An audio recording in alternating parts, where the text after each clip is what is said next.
Chapter 1. Her name is Ai Lizzie. From now on, she will be your little sister, Luoya.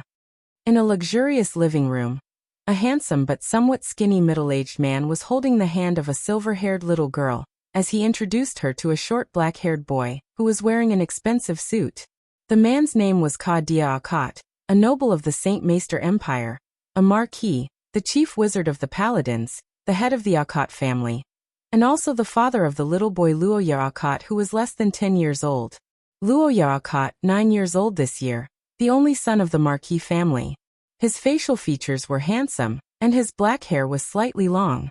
He was 1.4 meters tall, which was slightly short for a well-nourished noble at this age. His skinny body showed that he didn't exercise enough. The noble education he received from a young age made him calm and quiet. His first impression was that he was a good type. However, these were all appearances. In reality, Luoya was a notorious bully. Although he was young, he had a lot of bad deeds. Even the servants in the marquis mansion would change their expressions when they mentioned him. And it was precisely this kind of young thug who was currently staring intently at the girl who was about to become his adopted sister. The golden pupils that he inherited from his mother constricted and emitted a radiance. His expression was abnormally ugly, and his body was as stiff as a stone statue in a garden fountain. Luoya, what are you doing? You scared her. The middle-aged man who saw Ai Lizzie shrink back in fear because of Luoya's expression was a little embarrassed. He could only lower his voice and yell at his son, who was only passable on the outside, but naughty on the inside. Is it necessary? Is it necessary? Ai Lizzie is good-looking, but you are the son of a marquis. Where are the manners that the etiquette teacher taught you? Ka Dia Akat's white face was a little red because of his son's embarrassing behavior. He raised his hand and wanted to slap this brat, but just as he raised his hand, he thought of his deceased wife.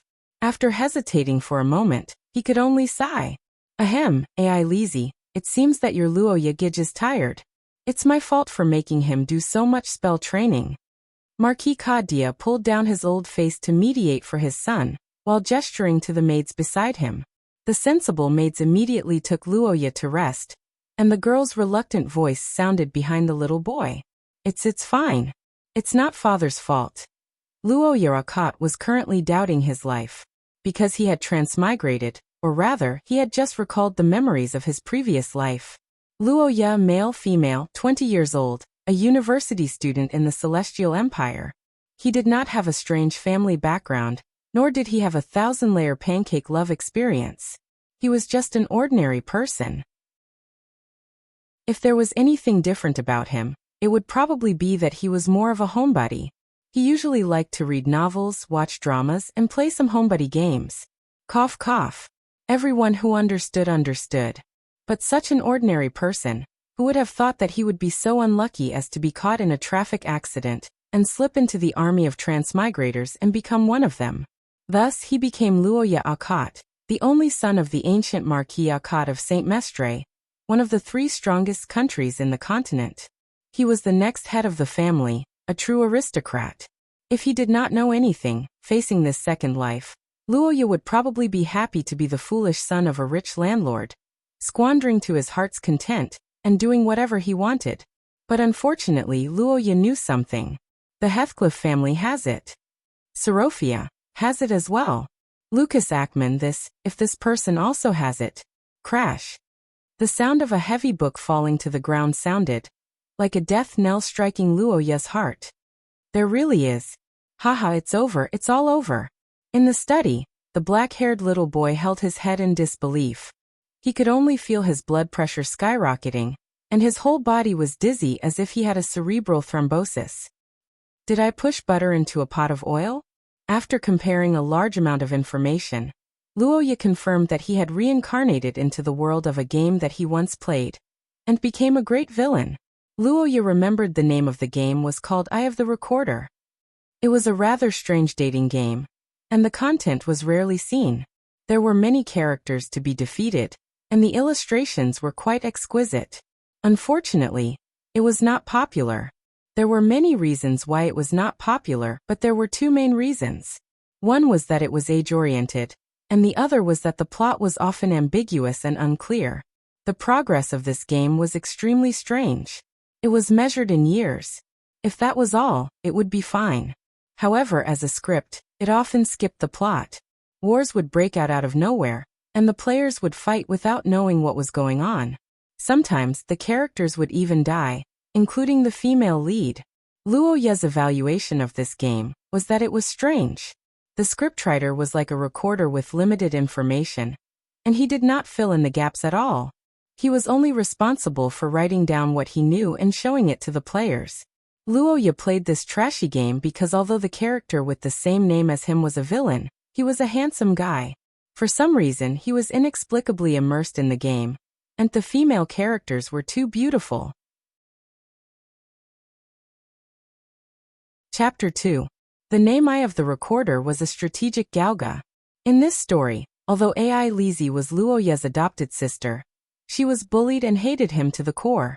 In the final battle, she followed the principle of revenge and chopped off his head. The cute little boy with black hair sat on a high chair made of black pagoda wood. He stared at the corner of the table in front of him for a while, repeatedly thinking about one thing. If I kowtow to death now, would it be too late to change the character? Luoya covered his forehead, his little face wrinkled. He wanted to cry out loud. What the hell? Are you messing with me? It's fine if you don't give the protagonist the transmigration, but you actually gave it to the antagonist? And it's a public antagonist. You can even give me a side quest. What should I do? My adopted sister is already here. Can the chopper be far away?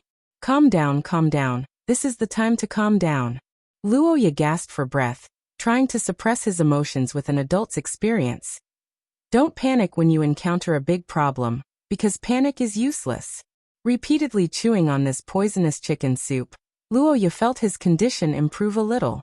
He rubbed his face, trying to find a way to break out of this situation. As the saying goes, everything has a root. There is no love without a reason, and there is no hatred without a reason. Ai Liziakat, the son of Tsangin whom I met once, hates me to the core after 10 years. Why is that? Luoya began to rack his brain to recall the story in the game. He remembered that in Ai Lizie's side quest, although it was only a few sentences, it did mention the reason why she hated Luoya. After summarizing for a long time, Luoya thought of 3 points. First, Luoya bullied Ai Lizzie since young. Because of his father's pampering, this brat could do whatever he wanted. When he was young, it was common for him to abuse Ai Lizzie who was adopted. Secondly, Ai Lizzie was the only daughter of a baron before she became the adopted child of the Akat family. The baron died in a battle while protecting Luoya's father. Thirdly, the Akat family fell from grace. Their adopted daughter, Ai Lizzie, was traded away by Luoya as a bargaining chip in an exchange of benefits. Although the game didn't explain the details, judging from Ai Lizzie's beauty, this Luoya is not only disdainful, but there's also something wrong with his brain. Don't tell me he's an ox chief? Wouldn't it be better to leave it for him to push? Besides, that's Ai Lizzie. Do you know how strong she is in the later stages? Son of Tsangin. Undying under the moon. Luoya scratched his head speechlessly. He was stunned by the other Luoya's actions. At the same time, he ranked the 3 reasons in his mind. Among the 3 reasons, the second one was obviously weaker. The most important one was the first 3. And the third one was the most important one.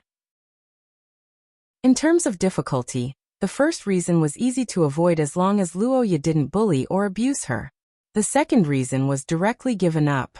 The most problematic one was the third one. My family fell from grace? Why? The little boy on the high chair stared blankly at the third reason written on the paper. He was dumbfounded. Only then did he remember that his family had indeed fallen from grace after 10 years. This was also one of the reasons why Luoya, the son of a marquis, became a cultist and became a great villain. Luoya raised his head and looked around the comfortable and elegant study room. Flaming wood from the Glan Hill, leather scrolls from the Elson Highlands, glass bookcases that were the most popular among the nobles in the holy capital, and incense burning quietly in the meditation room that was about the same price as gold. The elegant fragrance in the study room drifted into the boy's nose. He couldn't help but shiver in excitement. This kind of family fell from grace? Are you kidding me? But the game wouldn't lie. The Akkad family had indeed fallen from grace in the game. No matter how unbelievable it was, he could only accept reality. But this wasn't important now. The important thing was to find a way to stop all this from happening. The boy in front of the desk frowned and crossed his arms as he began to think. But the more he thought, the more despair he felt. There seemed to be none. Luoya couldn't think of a way to stop his family's fall. This matter wasn't explained in detail in the game. What could a 9-year-old kid do without the advantage of information? He wasn't an AI lazy. He was just an ordinary little brat. Other than being handsome, he had nothing. What should I do? Should I just wait for death? An invisible fear shrouded Luoya like a shadow, making him disheartened until a clear bell rang in his heart. Ding. Generating system. Chapter 3.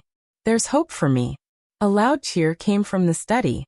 The young man in the room was like a warrior who had just escaped from a hopeless situation. He looked at the system screen with his eyes wide open. Ding. System has been generated. Welcome to the clan revitalization system. It's here. It's really here. When Luoya saw the words clan revitalization, he was so excited that tears welled up in his eyes. As expected of his personal system, it was tailor-made for him. Originally, he thought that the Akkad clan was hopeless, but the system sent him a pillow. What was there to be afraid of? Let me see what's there. World scan complete. Host detection complete. Favorability exchange system complete. Gold coin purchase system complete. Host panel generated.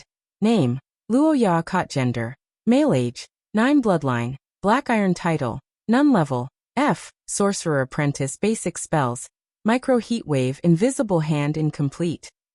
F is fine, but it's still decreasing? Roja stared at his panel and looked at it twice. He had to sigh and admit that he was a weak chicken. 9 years old, and he was still a sorcerer apprentice? Come on, your father is the chief sorcerer of the Paladin Legion. The young man held his forehead and felt depressed about his laziness before he regained his memory. He also tried out the 2 basic spells. Micro Heat Wave was a gust of warm wind that blew out from his palms. It was probably at the level of a dryer. As for Invisible Hand, it was a skill that used magic to grab something from a distance. As for why there was the word incomplete in the skill, Luoya looked at the middle finger of the invisible hand floating in front of him. His face twitched as he felt insulted. Forget it. These are not important. With the help of the system, why worry about not reaching the peak of life? Let's take a look at the exchange area first. Luoya calmed his mind and focused on the system again. Favorability exchange area. You can collect favorability from nearby intelligent creatures and convert it into points to exchange for facilities and items to revitalize your family. Favorability can include kinship, friendship, love, reverence, longing, and many other forms. The exchanged items are non-refundable. Gold coin purchase area. You can use your accumulated wealth in the real world to purchase personal items, including combat, life, profession, and other items. Gold coins cannot be recovered. Please be cautious. The items in the favorability exchange area and the gold coin purchase area will be refreshed once a month. There may be preferential measures on special days or periods.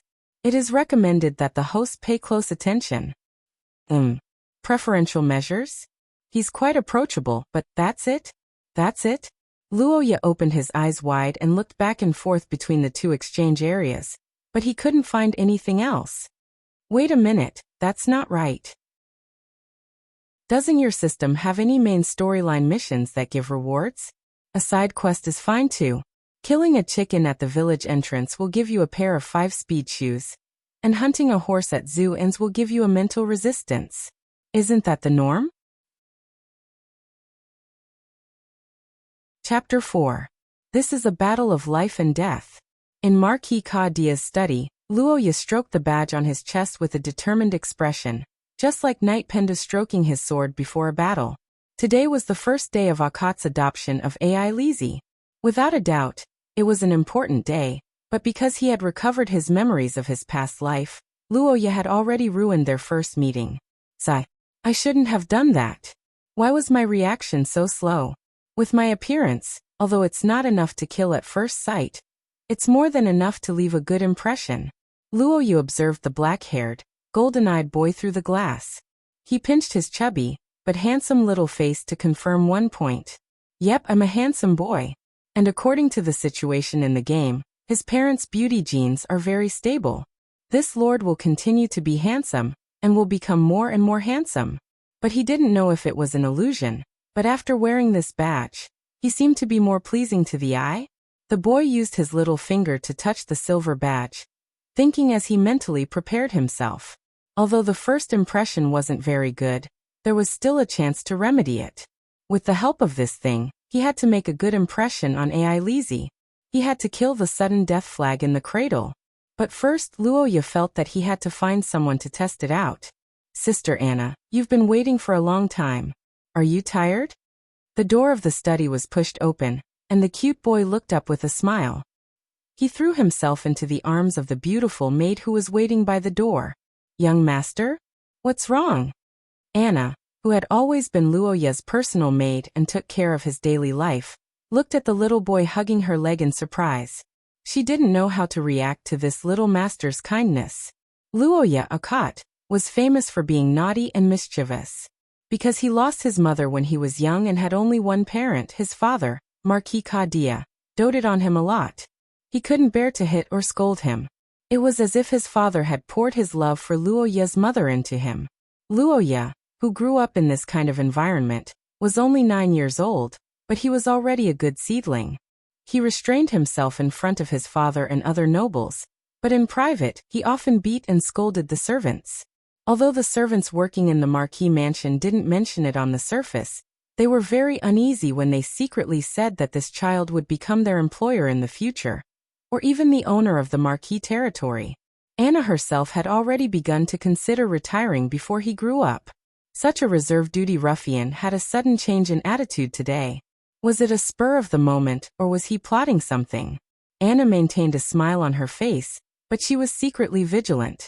On the other side, Luo Yu continued to carry out his plan. It's nothing. I just read a storybook. It said that children like Luo Yu will be eaten by the werewolves in the Sharon forest. Luo Yu doesn't want to be eaten, sob sob. The black-haired little boy choked as he spoke.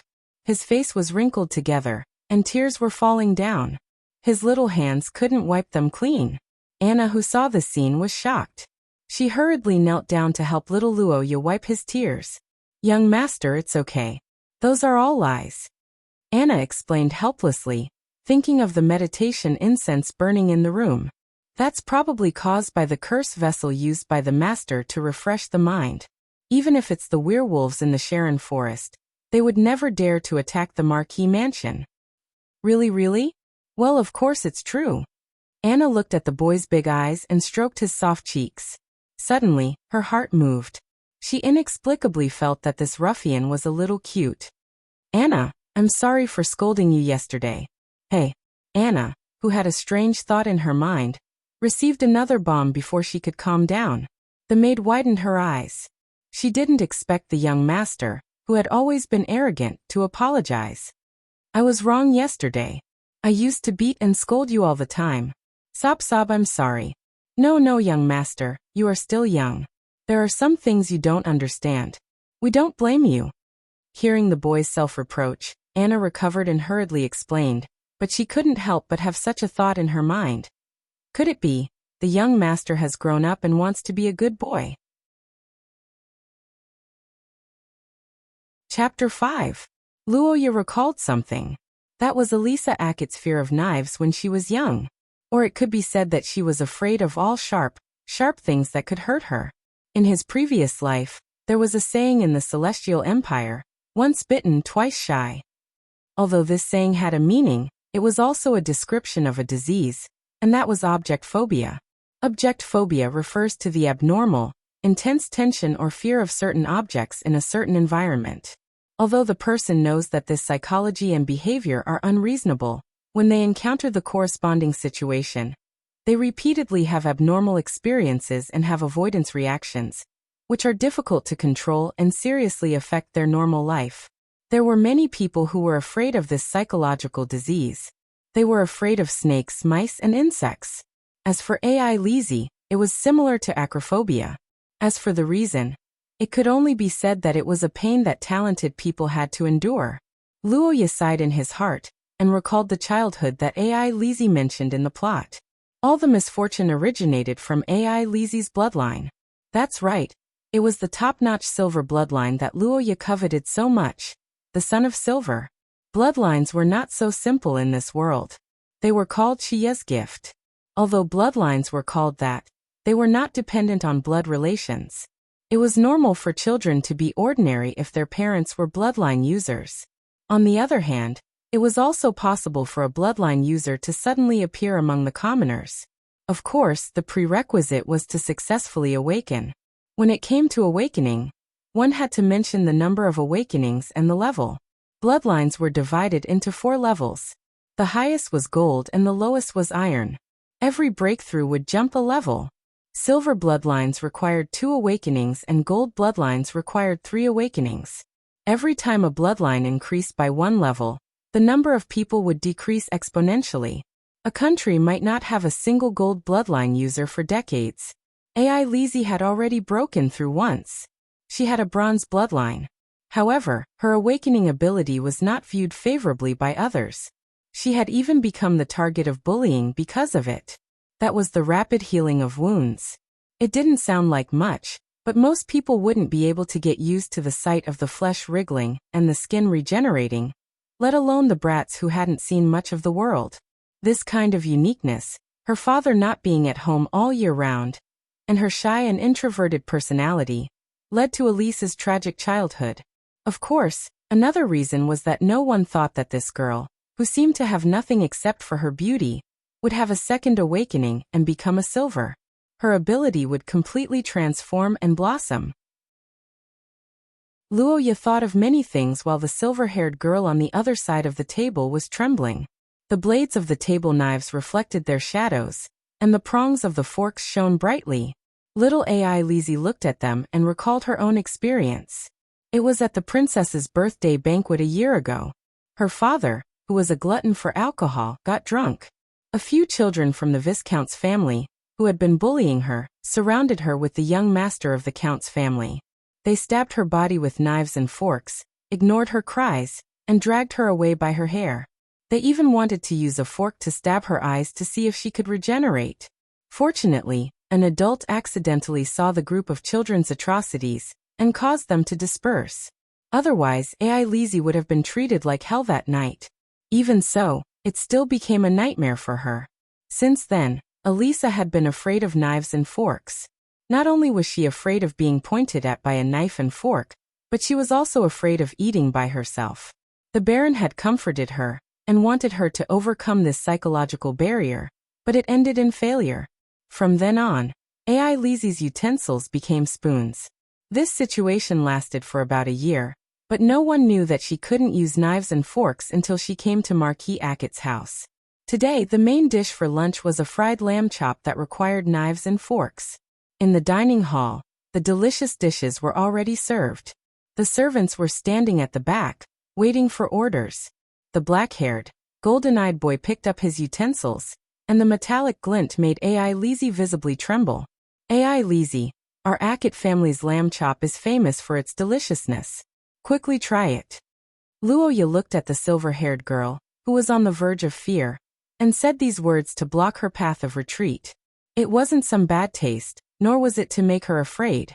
Luoya had to make AI Lizzie show her fear, or else Luoya wouldn't be able to help her. Today was the first time Luoya had met Eliza, and he had never heard of her before. Based on common sense, it was impossible for him to know that she didn't dare to use utensils, so he needed an opportunity to cut in. However, when AI Lizzie heard this sentence, she thought of many things. The silver-haired girl's body froze as she thought of a possibility. Had Luoya heard of her before? Although it was impossible to prove, it was normal for children of nobles to know each other. It wasn't impossible for them to have heard of the mysterious creature, AI Lizzie. If that was the case, this strange formal lunch could be explained. Moreover, Luoya's words just now actually included his family's name, which was almost a form of coercion. Whenever nobles brought up XX family, our family, and so on, it was a rather forceful way of talking. Unless they decided to become enemies, they could only agree. Refusing was a very rude behavior. Perhaps Luoya was waiting for an opportunity to bully her. The silver-haired girl lowered her head and clenched her fists in front of the dining table. She couldn't let him discover her weakness, or else a new hell would await her. Chapter 6. Pooh. Bro, elder brother? No, nothing, haha. In front of AI Lizzie, who was blinking her big eyes strangely, Luoya smiled and glanced at the top of her head. Because of her age, AI Lizzie was half a head shorter than him. When the green plus 1000 favorability appeared, it was almost touching his face. Damn. 1000. It was actually 4 digits. At this moment, Luoya roared crazily in his heart. He couldn't wait to jump off the ground. Although it might be because of the badge of honor, the value of 1000 for feeding a meal was much better than the previous time when he pretended to cry and brush Anna. Luoya raised his golden eyes and looked at AI Lizzie. This time, other than being pitiful, there was also a layer of surprise. Brushing up AI Lizzie's favorability, not only can you avoid my death flag, you can also become rich. Come give me another bite, a dash, Favorability plus 50. AI Lizzie, this beetroot is very delicious. Try this. Favorability plus 70. This is orange juice that Viscount Ross's manor specially gave to father. It's very delicious, try it. Gulp. So sweet. Yes. This is super delicious. Favorability plus 100.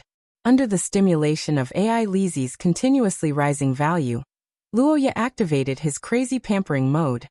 He began to rack his brain to recall all the delicious things in the Marquis residence, and ordered the servants to bring them. Bring me the chocolate that Viscount Ryan gave me on my birthday this year. Oh right, and the milk candy that father gave me. Quick. Bring them all up. The maid Anna stood behind the two, dumbfounded as she watched the usually selfish and ruthless young master take out all the good things that he had hidden. Even the rainbow crown macaron that he was usually reluctant to eat was personally fed to AI Lizzie. He even had an expression as if he was afraid that she would eat too little. What is going on? Could it be that young master really liked his adopted sister, AI Lizzie? Logically speaking, their relationship shouldn't have reached this level yet. Wait. Could it be? Anna's already big eyes widened even more. Looking at the loving young man and woman, she felt that she had discovered the truth. So that's how it is. Is that so? Indeed, Miss AI Lizzie was a beauty in the making. Anna observed the silver-haired girl who was smiling happily. Her lips curled up, and an adult smile appeared on her face. No wonder young master was so abnormal when we first met today. It turned out that he had fallen in love with little AI Lizzie at first sight. Children these days are really precocious. Anna reached out to touch her slightly hot cheeks. She was imagining something indescribable in her mind. However, she quickly sobered up and looked at the two people feeding her with a worried frown. Although the relationship between the two seemed to be very good, it was a pity that AI Lizzie was only the daughter of a baron. It was almost impossible for her to marry into a Marquis family. Wait, that's not right. Anna, who originally wanted to conclude that it was a tragic love between the two, was startled. She suddenly remembered something, and that was the current state of Marquis Ackett's family. Although the Ackett family was an old noble family, they had been declining for several generations. Now only Marquis Kadia and his only son, Luoya, were left. In this situation, it was unwise to let Luoya marry into another family. There was no other reason other than that they were afraid that the entire family would be exterminated. Luoya was the only heir of the Ackett family. When Marquis Kadia died, he would become the new Marquis. If there were nobles who were eyeing the Ackett family, the simplest method would be to marry their daughter to Luoya, and then find a chance to kill him. When the time came, the Ackett family would have no children, and the inheritance would naturally fall into the hands of the Marquis. This kind of vicious family extermination had appeared several times in history. Although it was condemned by the nobles, as long as there was no evidence of murder, it was completely legal. Chapter 7. As the saying goes, money should be spent where it is needed. Luoya agreed with this saying. After 2 hours of hard work, Luoya became a nouveau riche with 3,000 favorability points. He began to scan the exchange area for the second time. Luoya found that the gold exchange area could be seen as a combat enhancement area. However, the items in the favorability points exchange area were a little strange. For example, this one frowny face lady's screaming umbrella. It will scream when the rainstorm is about to hit. Price, 500 points. Are you kidding me? What's the use of this thing? It will scream when the rainstorm is about to hit. Do you think I can't see the rainstorm if you don't call me? Or should I look at it the other way around? This is a normal umbrella when there is no rainstorm? 500 points was the cheapest item that Luoya had seen so far. However, should I say that cheap items are not good? This thing is too weird. I don't know how to use it at all. Although this was an experiment to test the ability of the exchange area, Luoya didn't want to buy a piece of trash. After all, this was the favorability points exchanged with a lot of delicious food. Isn't milk candy and chocolate delicious? After scanning back and forth for a long time, Luoya finally found something that was passable. Skeleton Funeral Group. Summoned by the gravedigger of the Jiesher sect. It is born from the dead and brings joy to the living. Price, 2,500 points. Although I don't understand it, it looks awesome. It seems to be a combat type. The item icon is also very domineering. It's a big skull. It seems to work. Luoya made up his mind. He ate faster and jumped off the chair. Anna, I'm going to the courtyard's practice field in the afternoon. Yes, I'll go prepare now. After the servant girl left, Luoya went to take a nap under the guidance of the others. The age of 9 was considered to be growing even in this world. Therefore, he had to ensure that he had enough sleep. After busying herself for half a day and filling her stomach, Luoya felt a little sleepy and went to sleep. At the same time, she realized that she was indeed a child. Luoya once heard a saying that humans were slaves to hormones, or that the human body determined the human mind to a certain extent.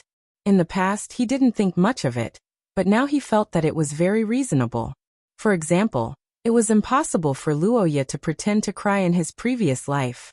It was already difficult for him to shed tears when he was 20 years old, but now that he was 9 years old, he could shed tears whenever he wanted. Correspondingly, when he was hugged by a beautiful big sister like Anna, Luoya didn't have any evil thoughts in his mind. After all, I lack sex hormones. After muttering to herself, Luoya finally fell asleep. She began to accumulate energy for the experiment in the afternoon. The courtyard of Akkad's house was quite big. Luoya felt that he could say that. As a noble family, the front courtyard could be said to be the facade of the family, while the back courtyard was the continuation of the inner meaning. Judging whether a family was declining or not, one of the most important elements was how well they tidied up the courtyard. It wasn't scolding, it was true. In this world, the profession of a gardener was basically exclusive to the nobles. Because they almost didn't participate in labor every day, they only focused on one thing, which was to use various fancy methods to turn the front courtyard into a work of art. The extravagant nobles would even decorate their courtyard with corresponding plants during winter. Of course, although Luoya's family was wealthy, it wasn't to that extent. The head of the family, Kadia, as a wizard, didn't care too much about this. But even so, Luoya's family still raised 2 gardeners. And at the edge of the back courtyard, which was meticulously built by the gardeners, was the Akkad family's practice field. As the name suggested, the practice field was a place for Luoya to practice spells. Most noble families didn't have such facilities, but the Akkad family was rich in martial arts.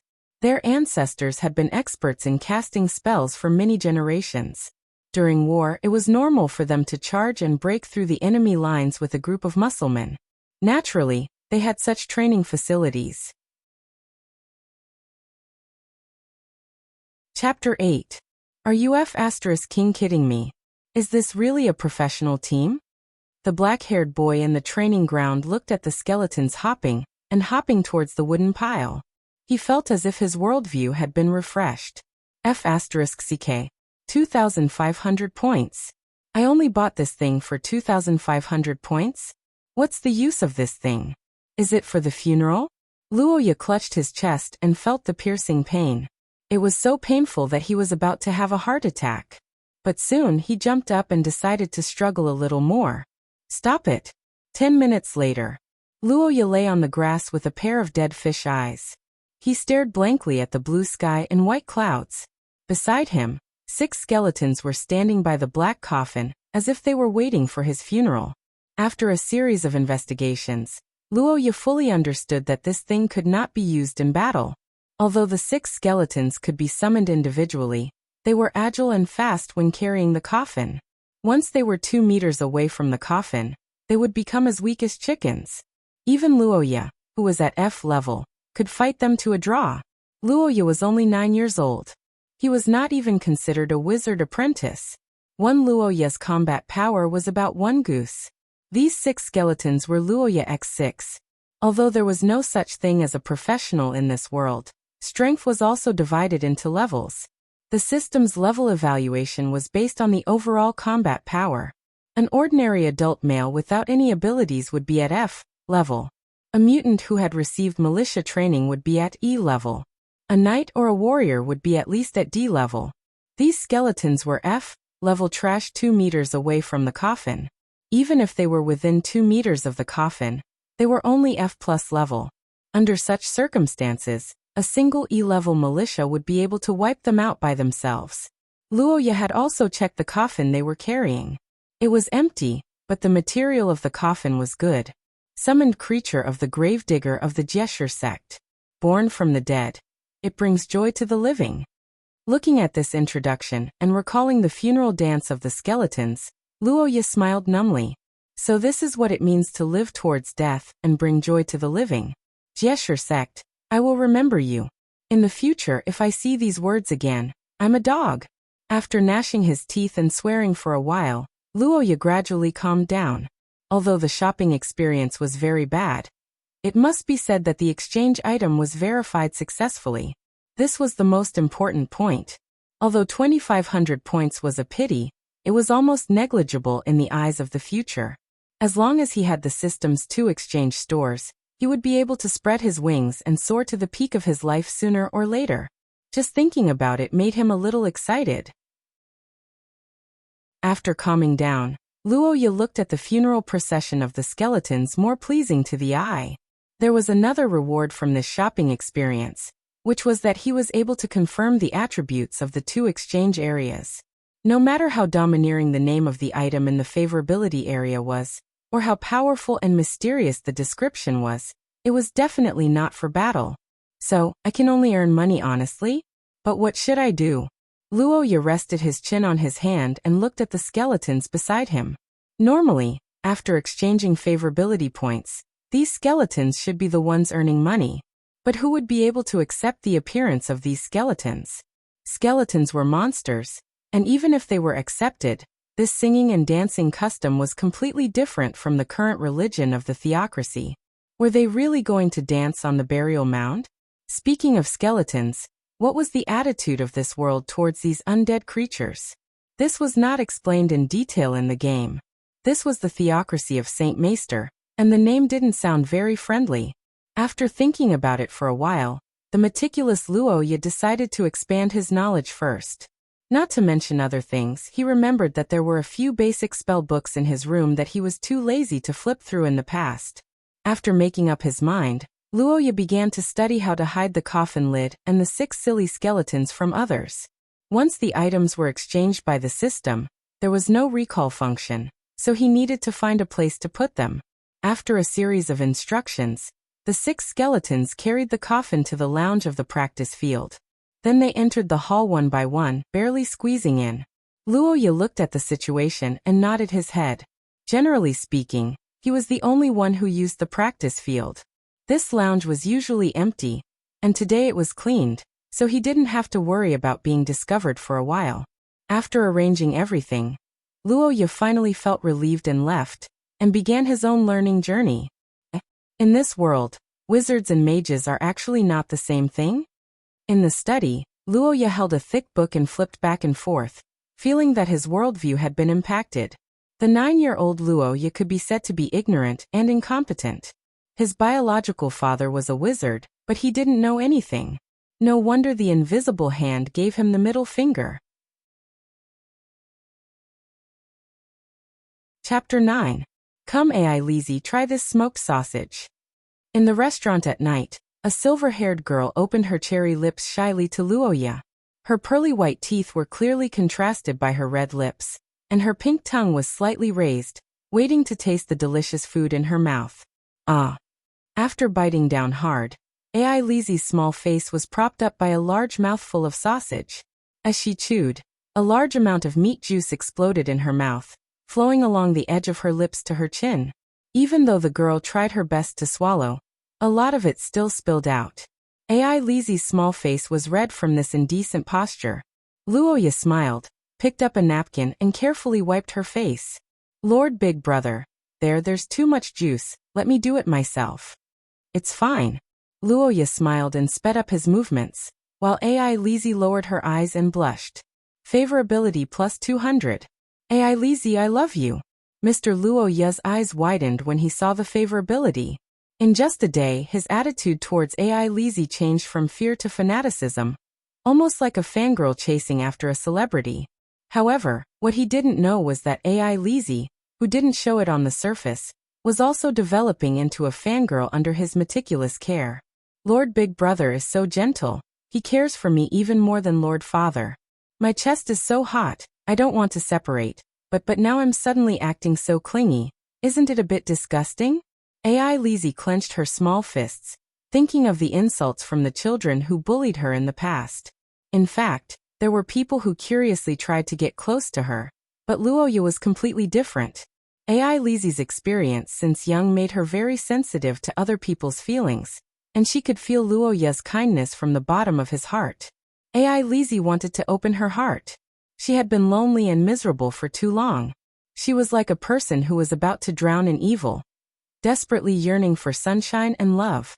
But now, there was a problem, and that was that there was not enough time. What if it was only because of the novelty of having an adopted sister? Just like a newly bought toy, sooner or later one would get tired of it. When he felt bored, would he abandon her? As a child who had experienced too much at a young age, she still chose to remain vigilant. She believed what her late father had said. Love needed time to prove everything. The silver-haired girl restrained herself, but Luoya was unscrupulous.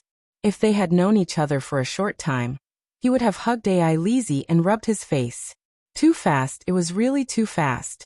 The AI Lizzie's favorability refresh rate was really like a rocket.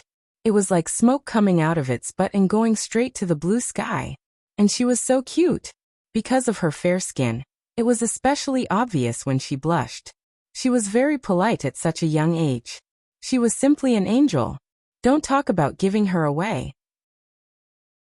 If anyone dares to snatch her away, I will chop off their dog head. In the worst-case scenario, he could lose his home, but he must have AI Lizzie. Luoya firmly believed in the principle of AI Lizzie as the center. His hands did not stop feeding her. Now that she had a bronze bloodline, AI Lizzie did not have to worry about her body shape. Her bloodline determined that she would always maintain a perfect posture. Without this worry, Luoya could be said to be as ruthless as he wanted. It was only when AI Lizzie shook her small hands to indicate that she really could not eat anymore that Luoya stopped. But even after dinner, the young boy and girl were still somewhat reluctant to part. They chatted for a while until AI Lizzie was so sleepy that she rubbed her eyes. Only then did Luoya take the initiative to return to his room to rest. Marquis Kadia did not return tonight. This situation had been a normal occurrence since last year in Luoya's memory, so neither he nor the servants were surprised. After dinner, he read for 2 hours. Luoya's child body finally began to feel drowsy. With the help of Anna, he climbed onto the big feather bed and buried his body deep in the bed. Too many things had happened today. Recovering his memory, meeting with AI Lizzie, the application of the system, and the future crisis and planning. So many things, even an adult would be exhausted, let alone with his current body. Luoya, whose brain and body were both exhausted, quickly fell asleep. Anna, who was on standby at the side, was about to leave when she inexplicably remembered what happened during the day. She carefully observed the young boy's cute sleeping face and recalled his changes today. Affection plus 50-inch just a little, stay a little longer. She muttered to herself and quietly left the room. A month later, in the farm area outside Ackett City, in front of the Lord's mill, under the bright sun, old Kent, who was working, saw people gathering in front of the mill. He immediately threw down his sickle and pulled up his pants. Like a hungry tiger pouncing on its prey, he picked up a large bundle of magic wheat and sprinted forward at a speed of 100 meters. As he ran, he called out to his son who was also working. "Bill, stop messing with your donkey quick. Call your mother to help me transport the grain. The mill is open." Chapter 10. What kind of person was young Master Luoya Akat? If this question was asked to the farmers of Akat a month ago, he would have been laughed at for being stupid. After all, a noble like young Master Luoya lived in a mansion in the city. Not to mention the people in the city, how could the farmers outside the city see him? But since a month ago, a miracle had happened. The young master of the Marquis mansion actually lowered himself to see the old farmers outside the city. Old Kent and the others were lucky enough to see the young master's face. Everyone's first reaction when they saw Luoya was basically the same. That was to take a second look at him because he was good-looking. Luoya's face was very powerful when it came to gaining favorability. Some said it was cute, some said it was handsome, but in short, it was a good face that met the standards of the public. The young master of the Marquis family was even more beautiful than the elves in the stories. This boast had spread out, and he had become the dream lover of many young girls. After his appearance, people's impression of him was his attitude. In Old Kent's view, young Master Luoya was a person who treated his servants kindly. It was now autumn, and although the weather had cooled considerably, the sun was still shining brightly at noon. Add to that the throng of people in front of the mill, and even Old Kent himself felt annoyed and stuffy. However, the young Marquis had never lost his composure. He had neither scolded nor lost his temper, and his attitude was even better than the tax collectors. Of course, as a noble, Luoya naturally wouldn't be like him.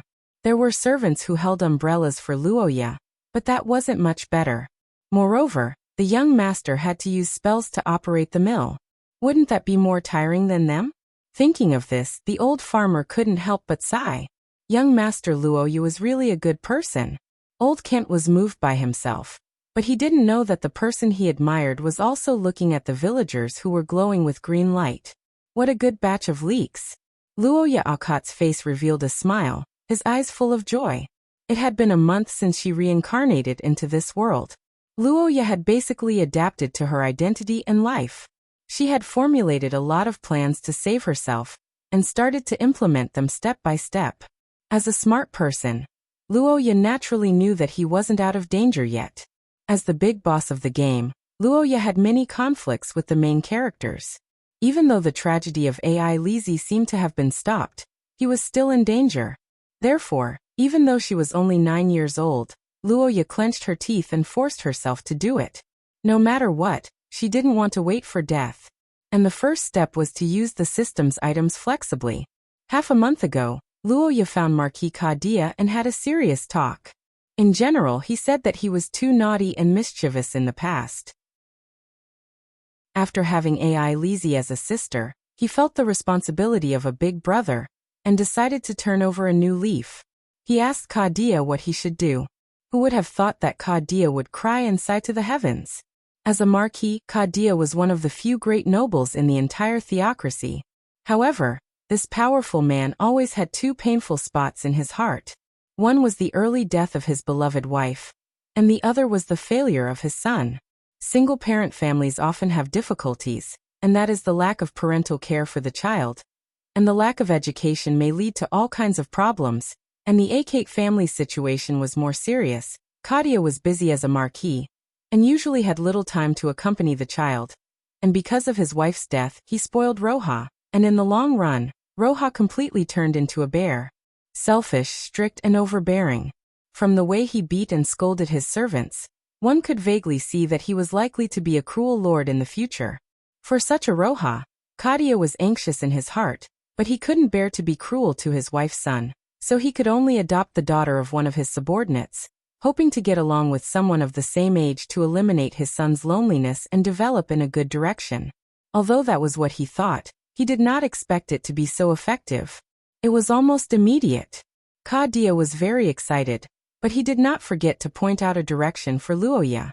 After some hesitation, he first told Luoya one thing, and that was, Luoya did not have the talent to become a wizard. Kadia was also quite helpless about this. Luoya was already 9 years old this year, but he was completely incompetent in the study of spells. Back then, he was not only an apprentice, but also an extraordinary at this age. Compared to him, Luoya was not even a weak egg, let alone a weak chicken. However, although he could not become an extraordinary with supernatural powers, and could not become an influential figure in the theocracy like Kadia, as a noble he did not need these. It would be difficult to take over from Kadia and achieve glory, but it was more than enough to protect the family business, and become a powerful noble with the Akat family's wealth. Kadia did not want his child to have any great achievements. Being able to live a peaceful and happy life was more important than anything else. This was probably the true wish of this simple old man, Kadia, and it was similar to most parents in the world. Of course, at this time, Kadia did not know what kind of person his son was. His future was destined to not be peaceful as he had many invisible entanglements with many women. Father, you mean that instead of learning spells, I should learn how to manage a territory and become a good lord? Yes, in your generation, the Akat family may be at a low point, but as long as you persevere, there will definitely be a turn for the better. The Akat family was a wizard family. Almost every 1 or 2 generations, there would be a talented representative. Kadia only had one son, Luoya, so Luoya's generation was completely useless. His son's generation was not good enough, but what about his grandson? Find a few more wives, have a few more children, and the chances will be higher. At least in your next generation, there will be at least one person who can carry the banner of our wizard family. Kadia earnestly gave Luoya the highest instructions. The youth's face was tangled, and he was speechless for a while. He could only sigh and sigh, as expected of his biological father. What he said was true. However, although it sounded ridiculous, Luoya knew that this was related to the inheritance of the nobility, and was not joking. He could only silently nod his head, as if Beidisheng was entrusting his grandson to him. After accompanying his old man in a big circle, Luoya finally prepared enough foundation, and began to reveal his true purpose. Father, I am interested in agriculture and taxation. Can you let me be a temporary tax officer and see how my uncles collect taxes? Good luck. Look as you wish. As long as you want to learn, I will support you unconditionally. Marquis Kadia, who finally saw hope, waved his hand. He was afraid that Luoya would change his mind after 3 minutes of enthusiasm, so he approved the document on the spot and passed it to him. The efficiency was beyond imagination. Luoya, who had achieved his goal, walked out of the study after expressing his gratitude. Looking at the document in his hand, his eyes were filled with tears. This Lord Skeleton laborers can finally take up their duties. Chapter 11. Thank you for your benevolence, my lord. May Shia bless you. Outside the lord's mill, Old Kent hitched up the donkey cart and bowed gratefully to Luoya. Behind him, a group of people looked at him with envy and jealousy. Old Kent was lucky today. When he arrived, it was already time for the tax collector to get off work. However, the generous and kind young Master Marquis saw him pulling a large cart of grain, and waiting under the hot sun for so long, so he extended the time and worked for another half an hour. As a result, Old Kent got on the last bus. One must know that Luoya was a traveling tax collector. He might be here today, but he might not be the next. Old Kent was naturally happy that he got on the last bus, and the others were jealous. It's nothing. I just got off work a little later. This year's harvest is bountiful. Go back and prepare for winter. The noble youth looked at Old Kent's glowing green head and smiled. After saying a few words of concern, the old farmer, who was already grateful to Luoya, was greatly moved. The green on his head deepened. Seeing this, The generous and kind young Master Luoya's smile deepened. He couldn't help but applaud his wise decision. When Luoya chose to work overtime to take on Old Kent's order, it was naturally because he was kind and soft-hearted. However, it was also because Old Kent had given him the most favorability points during the 100m marathon in the fields. He had given him 150 favorability points. Luoya was a little surprised at that time. What a good leak. He was so green and crisp. He would feel embarrassed if he didn't cut him. Young master, it's about time. The beautiful maid's soft voice entered Luoya's ears. The slight warmth made him feel a little itchy. The young man turned his head and saw the soft lump of the maid's breast that had become bigger due to the pressure. Young master? Cough cough. It's nothing. Although Luoya didn't feel anything due to her young age, she still felt a little shy. She adjusted her state of mind and nodded to the defenseless Anna before standing up and walking towards the mill. The servants behind him began to tidy up the tables, chairs, and tea sets. The villagers who didn't get to line up in the distance sighed in disappointment. Luoya listened to them, but he didn't stop. Although he also wanted to harvest those leeks that he didn't have time to deal with, as the saying goes, going too far is as bad as falling short. If he blindly bestowed favors for a long time, it would be taken for granted. When the time came, although he would harvest more leeks, the number of favorability points would not increase. Instead, it might decrease. After a month of exploration, Luoya discovered that the favorability system was very complicated. Take Old Kent for example. His high favorability score was naturally due to his gratitude to Luoya, but it was also due to the joy of the limited time discount, the sense of superiority he felt when Luoya made an exception, and the satisfaction he felt from the envious gazes of the villagers. All these feelings added up to the 300-plus favorability points that floated above his head. But if Luoya changed from flowing to fixed, then although Old Kent would still be grateful, he wouldn't be so happy. To put it bluntly, the favorability system was also a hunger marketing game. Moreover, human nature was complicated. The best way to describe it was to repay kindness with kindness. Thinking of this, Luoya walked into the mill and saw the skeleton pallbearers standing behind the stone mill in a daze. The coffin at the side was also covered in flour. Yes, this was the method that Luoya came up with after spending 2,500 injustice points. Skeleton pallbearers were a service that no one in Akat Hill could enjoy, so it was impossible to earn gold coins. But even if he couldn't earn gold coins, he could still earn back the favorability points. Therefore, after thinking about it, Luoya found a job for these 6 skeletons who didn't know anything other than stable strength. They worked like cows and horses. The combined strength of 6 F+ rank skeletons was more than enough to be compared to a donkey. Pushing the mill wasn't a difficult task, and the coffin was just right for transporting flour. They could lift anything, but they didn't have to lift people. When the flour was full, they just had to carry it to the window and pour it out. Luoya nodded to the 6 skeletons. They were much more pleasing to the eye compared to a few days ago. He then snapped his fingers, and the 6 skeletons folded on the spot again and shrank back into the coffin. The Saint Maester theocracy had a negative attitude towards the undead, but for the wizards who controlled them, as long as they didn't break the law, there was no special punishment. It was said that the undead had existed since the first era of Shia. However, it was written in the canon that if a few skeletons suddenly popped out of a grave, it would cause panic among the villagers. Therefore, Luoya naturally couldn't let the skeletons follow him around. This skeleton pallbearers had now been whitewashed by Luoya into a useless collection of the family. Anyway, the things in the warehouse of the Marquis mansion were passed down by several generations, and Kadia couldn't tell what was inside. Wizard families were really good.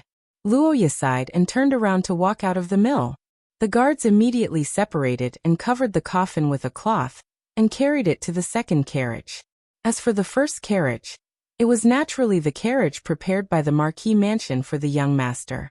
Under the cheerful farewell of the villagers, Luoya boarded the luxurious carriage, and his small body sank into the soft sofa. Anna also boarded the carriage and sat on the small chair opposite to watch over him. The carriage door closed, and the coachman's shout sounded. Working in front of the Lord's mill seemed easy, but in fact, it wasn't easy. Not to mention the hot weather between summer and autumn.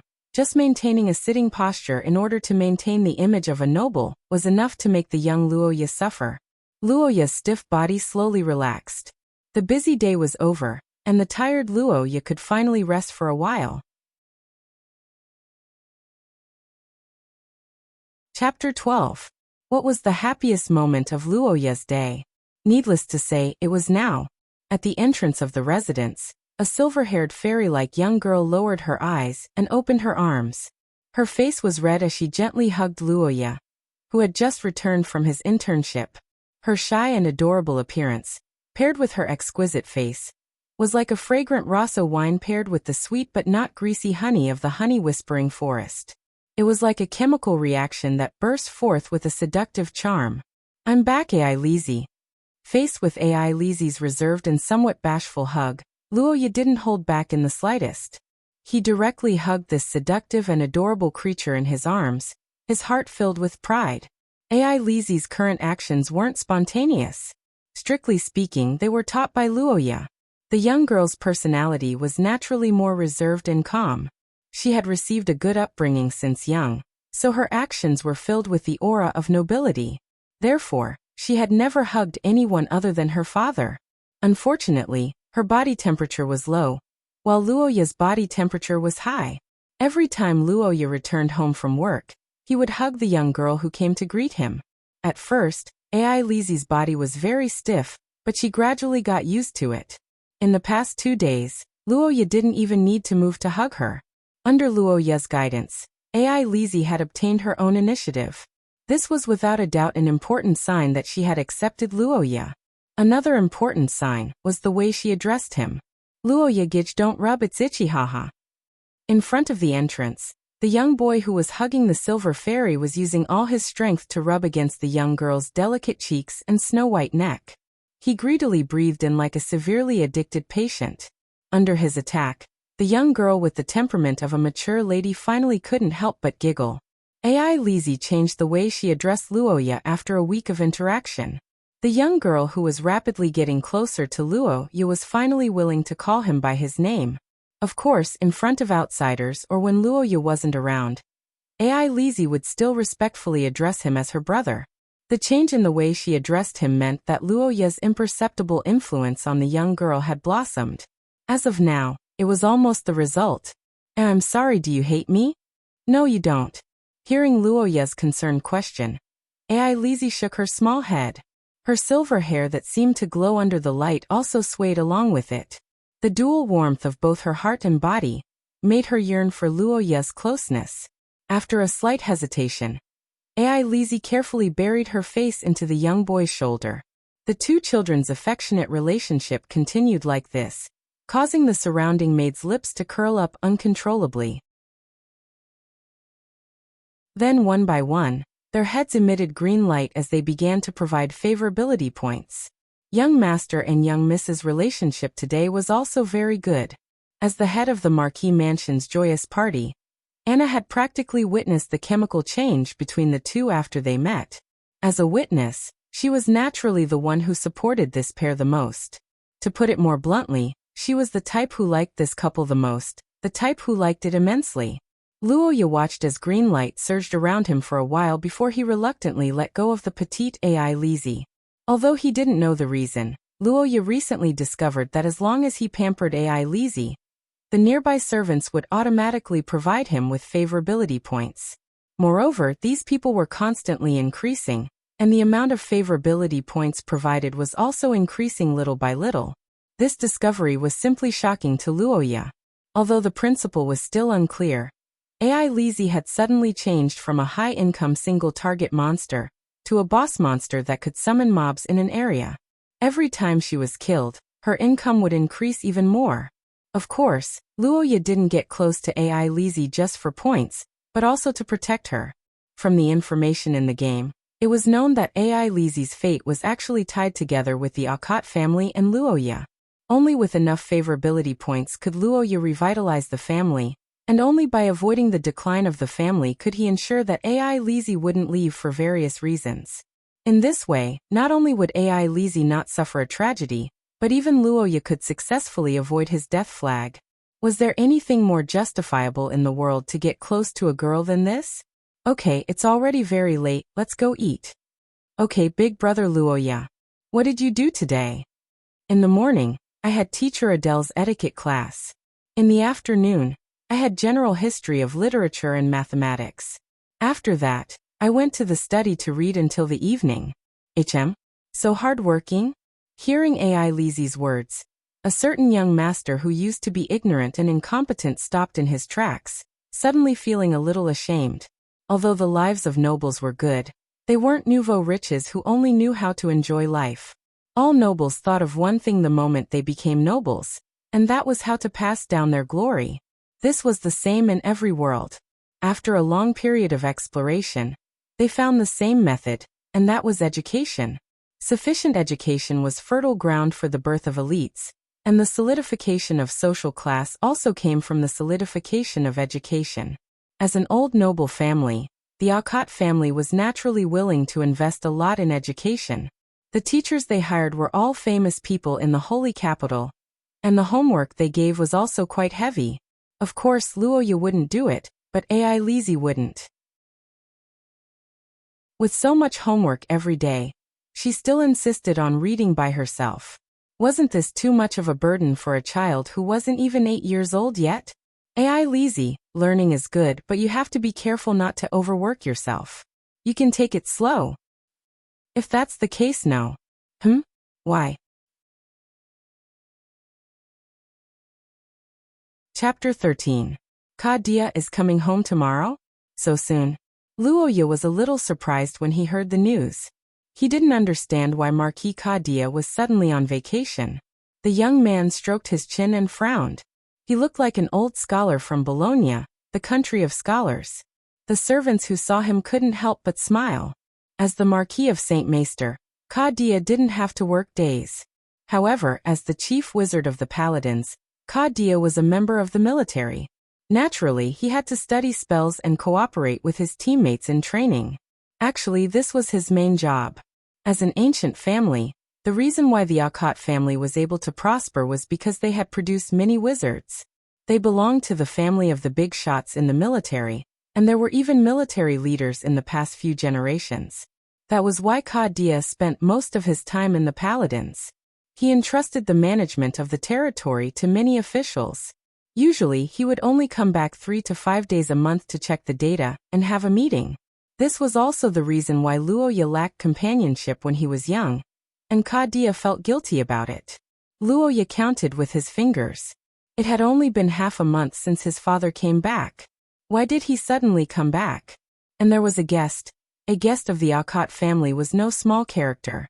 At the very least, it had to be a noble with a noble rank or above. The message sent back in advance was basically to tell Luoya to prepare well. It was an important guest. Who exactly was this person who had come to greet them with such enthusiasm? Luoya thought about it carefully and decided to eat. He didn't have a choice. It wasn't that he gave up on thinking.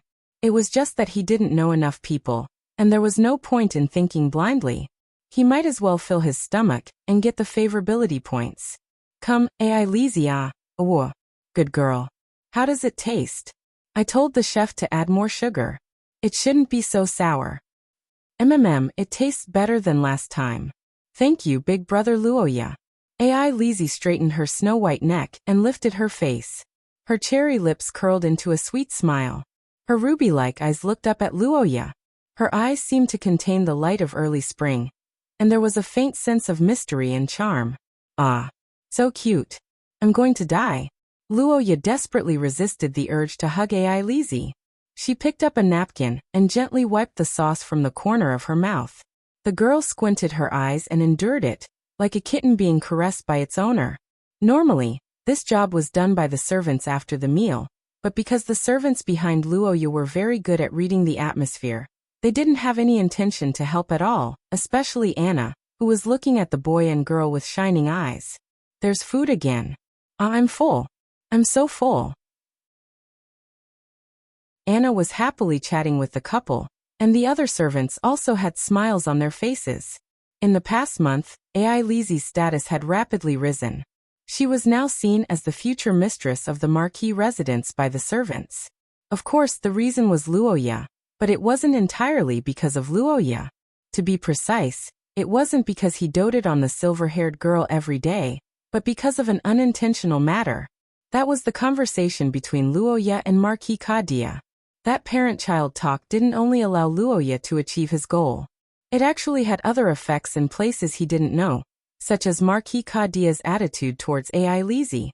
After the plan to change his naughty son succeeded, Kadia could be said to be very grateful to Ai Lizzie, and his attitude towards her was even more cordial. But in the eyes of others, this was interpreted differently. As expected, Lord Marquis liked Ai Lizzie and wanted her to marry young master to secure the family business. This rumor had already spread throughout the Marquis residence and was strongly supported by Luoya's actions every day. This was also the reason why the young master and Miss X True Love support group in the residence was constantly expanding, and why it continued to provide favorability. The love of the two young men and young women with the highest appearance every day was the favorite of the motherly fans. And from another point of view, the mistress who had known each other since childhood was naturally more welcomed by the servants of the residence than an outsider who had married in with her own group of servants. Good. Young master, you've done well. You've captured Miss Ai Lizzie's heart, and our marquee residence will be safe. Anna stood behind Luoya with her hands clenched in front of her chest, cheering him on. But what she didn't know was that the youth in front of her had no such thoughts. 9 years old was still too early. Even if Luoya was very clear about the matters between men and women, he didn't feel anything because his body hadn't developed yet. Right now, he only felt that Ai Lizzie was very cute and was the best way to cure his tired soul. After the usual feeding, Luoya finished his food quickly. Recently, he hadn't been able to spend time with Ai Lizzie during the day, so the two decided to make up for it after dinner. As their elder, Kadia wasn't home, so they could stay up late as they wished. Of course, although this was said, a child's body actually became tired very early. Luoya and Ai Lizzie basically returned to their rooms around 8 o'clock. As for what to do during the time between dinner and bed, different people had different answers.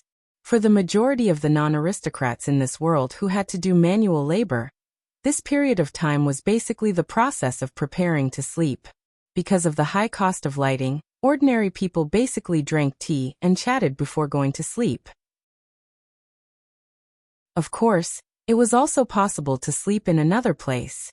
But for the aristocrats, the activities at night weren't limited to making babies. In fact, there were quite a few choices. For example, playing chess was a relatively good form of entertainment. Apart from that, they could also read books. Those who were more artistic could dance or play musical instruments. If there were more people, they could even hold a lively moon appreciation party.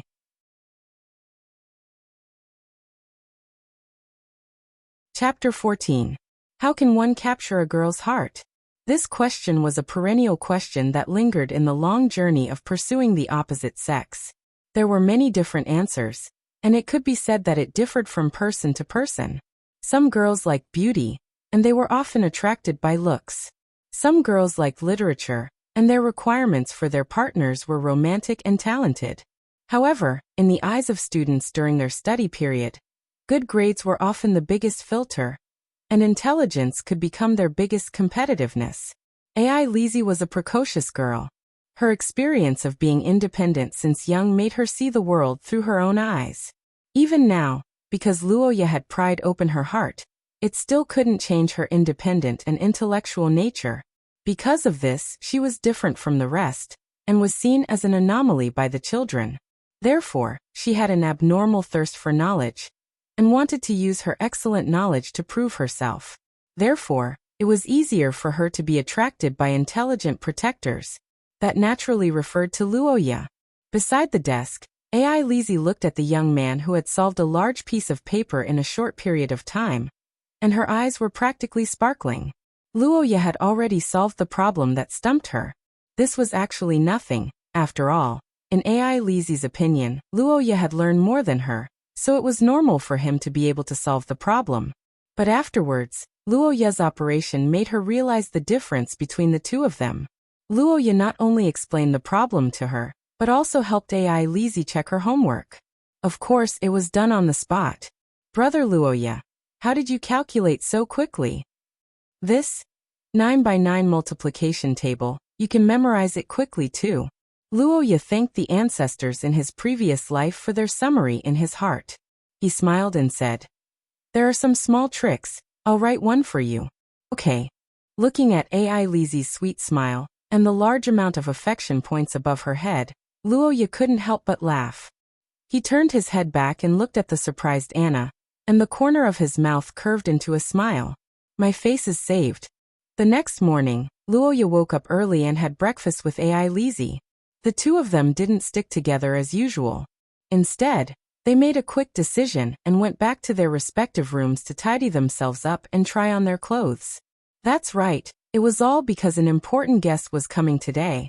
Yesterday evening, the news from Marquis Kadia was not something that he had only heard once. In fact, many of the servants in the Marquis mansion did not sleep last night as they cleaned the place overnight. As a result, when Luoya went out today, he thought that the Marquis mansion had been renovated. The cleaning this time wasn't just about keeping the house clean. Many carpets were changed, and paintings were hung on the walls. Many precious collections that had never been seen before were moved out of the storage room and placed in the study room, corridor, and other places. To sum it up, it was as if it was the new year. Luoya and AI Lizzie, who were the main characters, naturally couldn't act as usual. Especially Luoya, as the only son of the Marquis, he had to show his elegance. "Young master, please don't move." Inside the room, Anna was kneeling in front of Luoya, helping him arrange his eyebrows. As the main character, Luoya had to put on makeup today. Of course, it wasn't some big white-faced blushing monkey but makeup. Instead, it was a rather magical makeup technique. "All right then, young master, please close your eyes." After shaving Luoya's eyebrows, Anna dipped a brush into the liquid on the jade bottle on the table, and then carefully smeared it on Luoya's face. The youth only felt a burst of ice cold. When he opened his eyes again, he found that his face in the mirror was like a beauty filter. "Damn, I'm so handsome." Luoya stroked his chin and looked at the handsome guy in the mirror. Then he lowered his head and looked at the transparent liquid in the bottle. Fairies dew. It was said that it was made from the resin of the tree demons that charmed travelers in the Lost Forest. It was a patented product of the Sorofia Chamber of Commerce. Since the day it was born, it was a super luxury that made countless noble women go crazy for. 1 drop would make you look 3 times whiter, 5 drops would make you look new. Using money to buy a face was just this. Of course, although it was very powerful, this effect was only temporary. It didn't have any effect on wizards with high magic power. If they wanted, their eyes could directly see through this layer of charm. Moreover, this thing wasn't only good. In this world, almost all products that contain magic had side effects. For example, fairies dew. If it was used for a long time, the user's face would have a charm effect. In the past, there were noble ladies who were attacked because they used it excessively.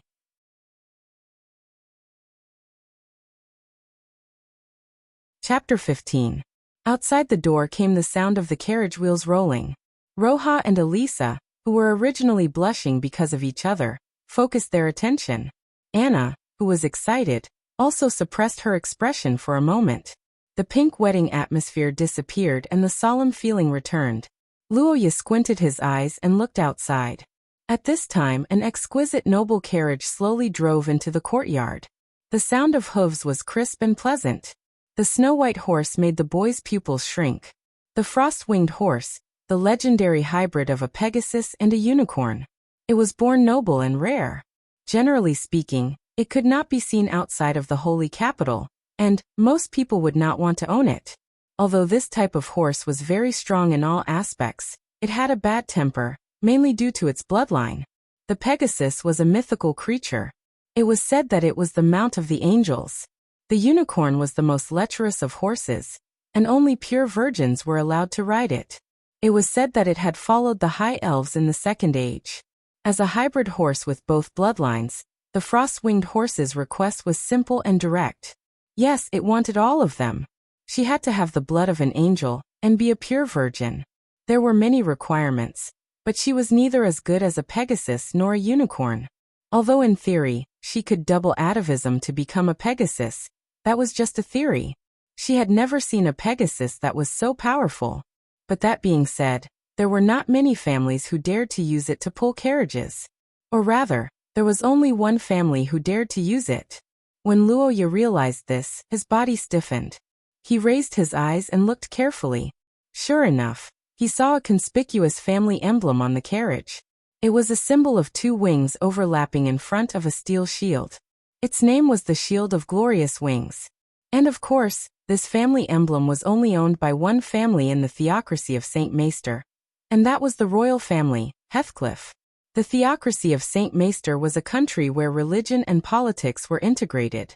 The head of the country was not only the king, but also the head of the largest religion in the world, the Primordial Goddess sect. The Primordial Goddess sect worshipped the goddess of creation, Shia. The sect of the Primordial Goddess was the largest religion in this world, covering almost the entire human territory. In terms of authority, it was similar to the Celestial Empire in his previous life. Regardless of whether it was true or false, basically everyone would mutter a few words when they sighed. There was only one family that controlled such a large scale and countless believers, and that was Heathcliff. Logically speaking, it was impossible for a single family to eat such a huge cake. At the very least, they should take turns to eat it, right? Wouldn't the other aristocrats and interest groups be starved to death? However, in Shia, the Heathcote family did eat it for 1,000 years. There was only one reason. That was because their family had the angel bloodline. Angels, the envoys who assisted Shia in the First Era, could be said to be on the side of God, the closest race to God. Was there anyone more suitable than them to serve Shia? Of course, the title was just a decoration. It couldn't protect anything. The only secret to the Heathcliff family's longevity was strength. In this world, the angel bloodline was not only used for bragging, but also a symbol of strength. In theory, there were many branches of the angel bloodline, but one thing was certain, and that was once awakened, it would definitely be the golden bloodline. This could basically be considered as a guarantee for future generations. Whoever reincarnated into his family would really be the Emperor of Europe. Even the main character of Long Outyin was nothing more than this. Sigh, how amazing! Luoya sighed, then quickly took off the badge of honor pinned on his chest. Brother! Ai Lizzie blinked when she saw Luoya's strange behavior. The carriage outside the gate stopped at this time. The servants stepped forward to open the gold-carved door, and the three people in the carriage alighted one by one. The first person was Luoya's father, Marquis Kadia. The second person was a blonde, tall man with a serious face. The third person was a young girl. Welcome, Your Highness Kain. My name is Luoya Akat. I've often heard my father Kadia Akat talk about your brave deeds. It's an honor to meet you today. In the entrance hall, Luoya greeted the tall blonde man with a kind smile. Her pair of big eyes shone with admiration and longing. It could be said that her acting was quite good. Seeing Luoya like this, Kadia was obviously surprised, but the blonde man laughed. Haha, Kadia, I didn't expect you to say good things about me. The commander of the paladins, Kain Heathcliff, was very happy. He didn't expect that the wizard Kadia, who had different political views with him, would praise him behind his back, and in front of a child. Sigh, too arrogant.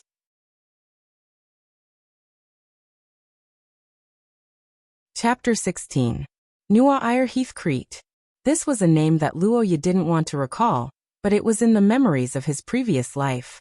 The great saint of St. Mestre, the matriarch of the Heathcrete family.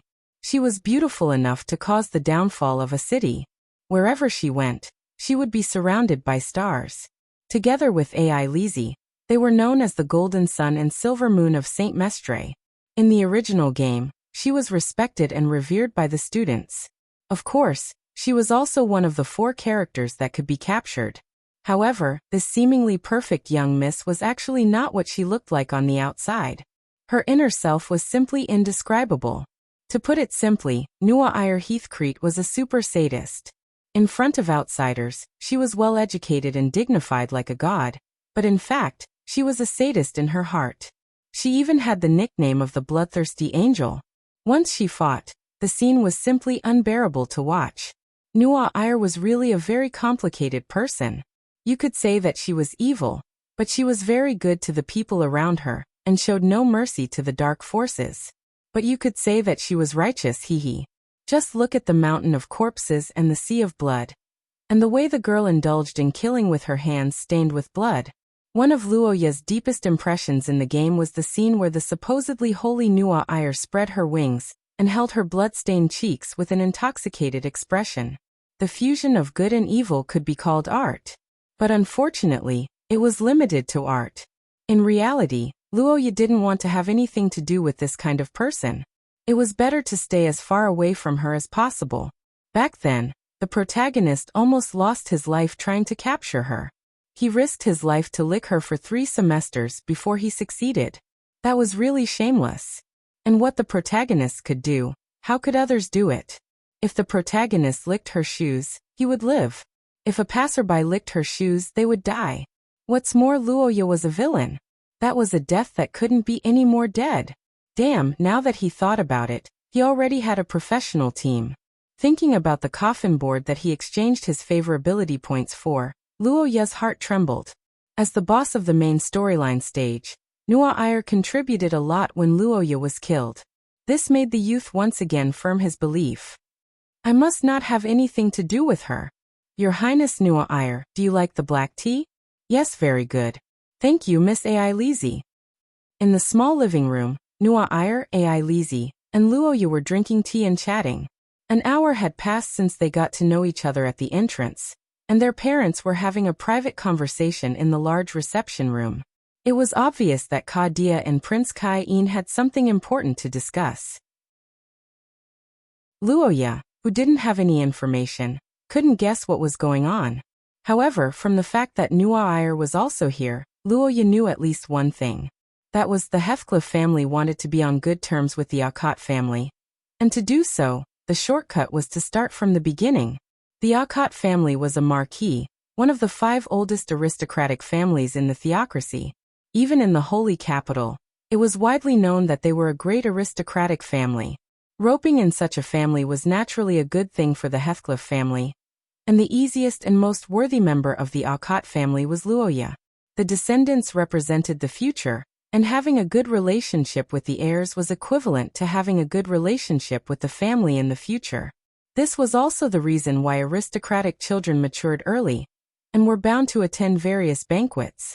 Forming cliques had already begun, and those who understood it late would be at a disadvantage. On the stage, the 3 contestants obviously understood this. As a noble among nobles, Nua Ayr didn't act arrogantly at all. She elegantly and generously tried to get closer to the 2 contestants. Ai Lizzie obviously saw through Miss Angel's intentions, but her long experience made her very wary of her peers except for Luoya. As for Luoya, the boy was wearing a smiling mask, trying his best to pretend to be dead, using his actions to express one thing: don't touch me. Nua Ayr might be a big tree, and the alliance between the Alcott family and the Heathcliff family was indeed attractive, but those were all from the perspective of the family, and Luoya was now thinking about himself. As a main storyline boss, a villain who was hated to the core by many female protagonists and destined to be trampled on by the main protagonist, Luoya adhered to a principle in order to survive, and that was to pull out the flags. Pulling out all the flags meant that theoretically he could survive. No matter how you looked at it, there was nothing wrong with this idea, but in reality, there was a problem, and that was how to pull out the flags. For this problem, Luoya's solution was to do something that Luoya would never do. The original Luoya abused Ai Lizzie, so the current Luoya would spoil her to the heavens and so on. If it was the original Luoya, Nua Ayr would have immediately started licking her, but the current Luoya had to cut ties with her. Show goodwill? I'm blind, praise? I'm deaf. Anyway, I can't see or hear. No matter what you say, I'll just smile innocently. It doesn't matter if Nua Ayr hates me. If she hates me to the point that I won't even look at him in the future, that would be great. Luoya, can I call you that?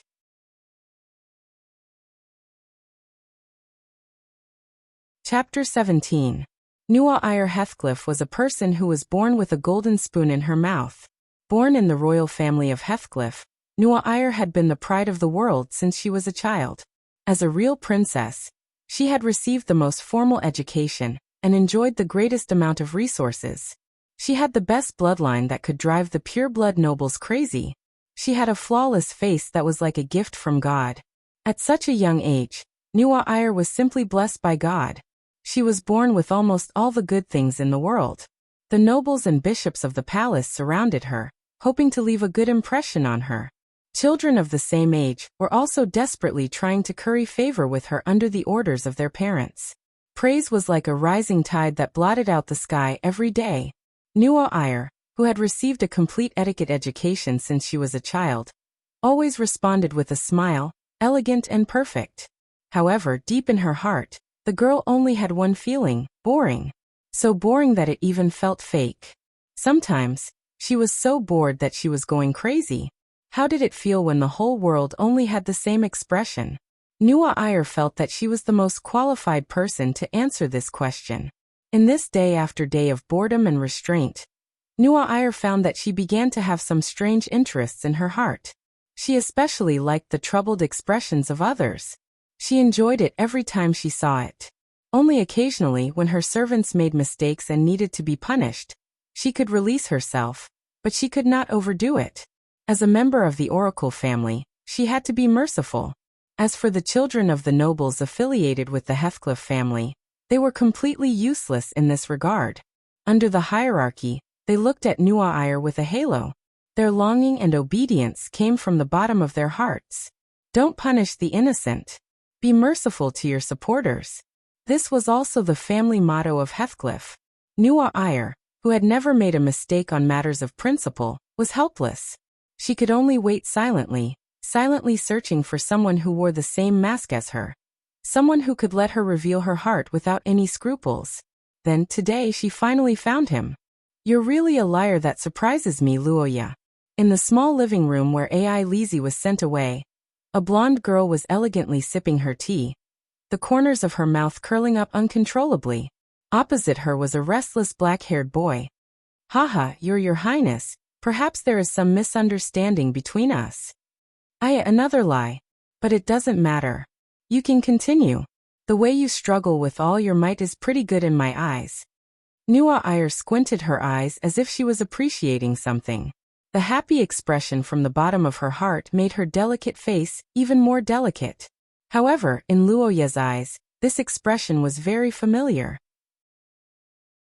This was the happy expression of a Nuair when it had its eyes on its prey. F***ck. This sadist is targeting me. What should I do? Can't you stay away from me? I don't want to die. Luoya, who was sweating profusely, began to shut her mouth and urgently thought of a countermeasure.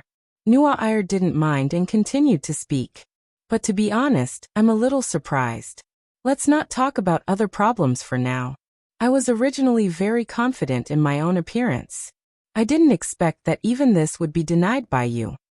Although that little girl named Ai Lizzie is also very beautiful, I shouldn't lose to her, right? Why are you so resistant to me? Could it be? Nuair leaned forward. Her blue eyes gazed at the nervous Luoya and smiled sweetly. You know my hidden heart?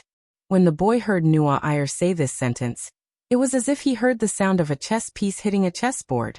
His whole body stiffened. Regarding the problem of Nuair with a lie detector, Luoya only had 3 choices. Admit, acquiesce, or deny and admit after being detected. Damn it, what's there to choose? Walking into a dead end, Luoya flew into a rage out of humiliation and directly smashed the pot.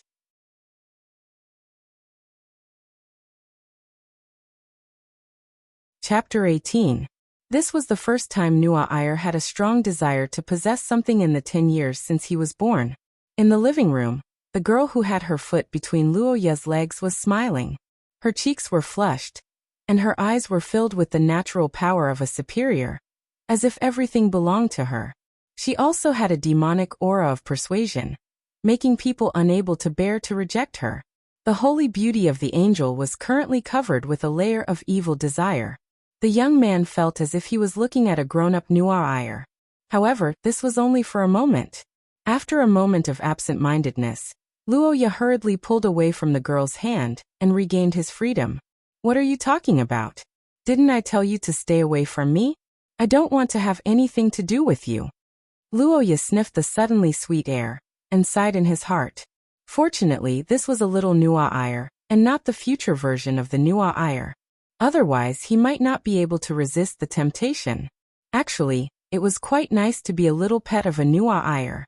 Miss Angel had the best beauty and status in the entire continent.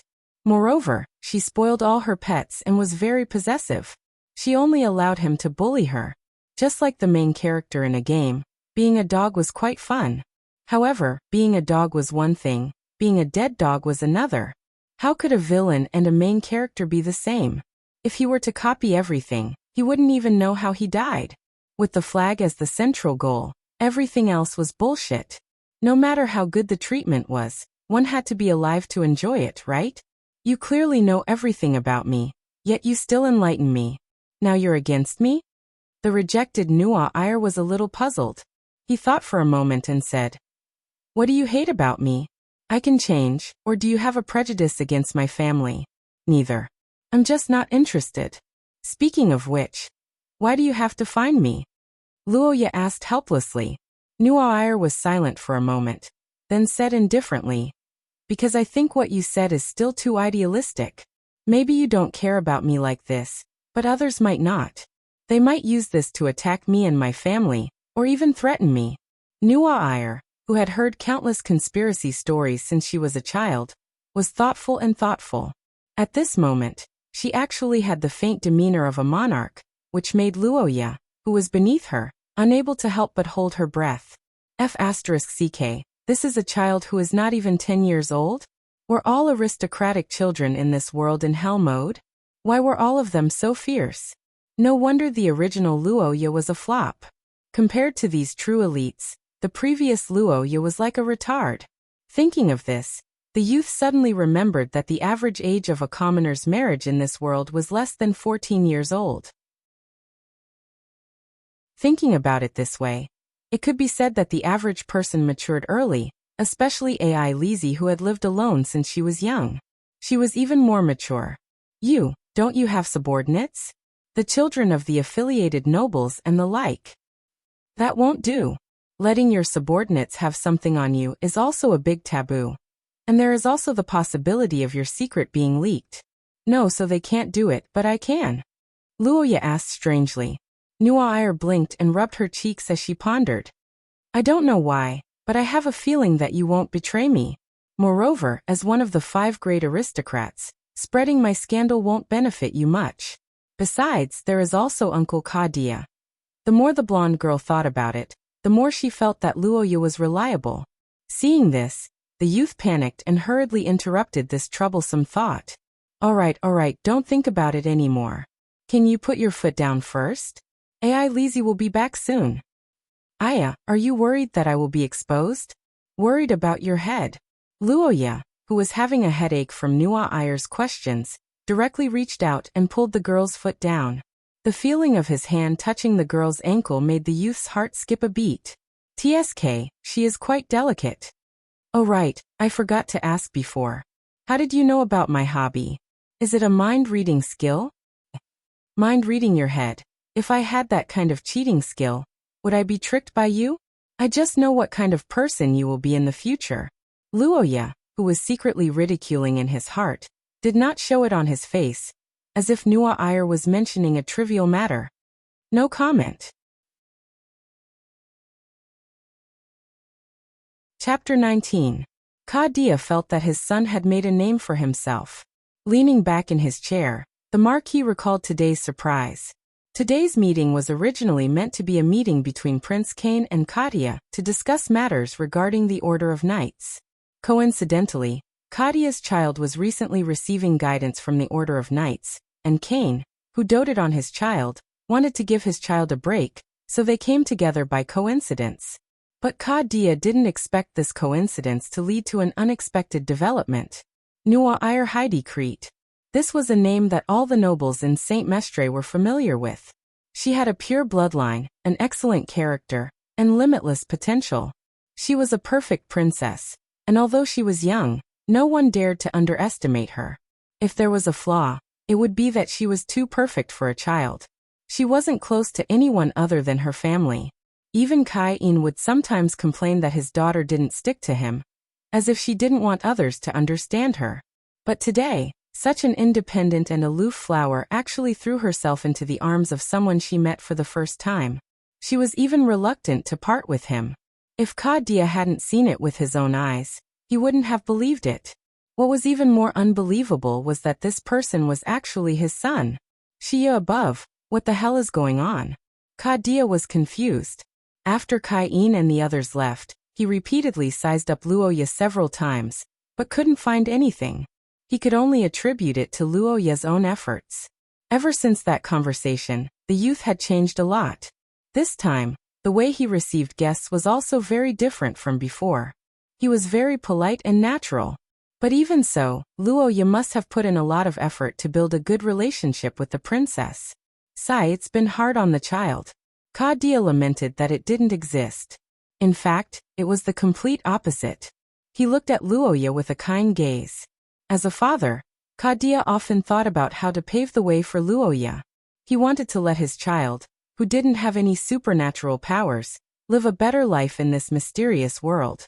Among them, it could be said that building a good relationship with others was the most important, especially the other noble families. Heidi Crete, as the most powerful force and royalty in the theocracy, was naturally an indispensable part of this.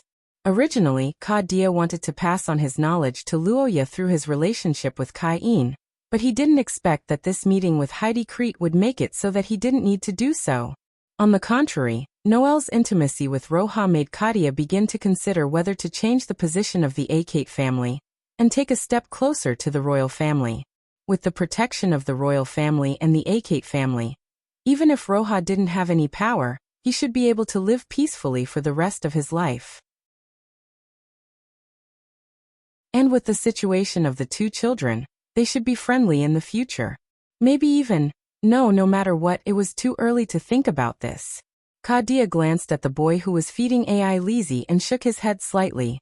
His children and grandchildren had their own fortune. Plans couldn't keep up with changes, so it was useless to think about it now. Ka-dia didn't like the traditional aristocratic marriage, because he was free to love. Luoya could be said to be the fruit of true love, which was also one of the main reasons why he had always spoiled his child.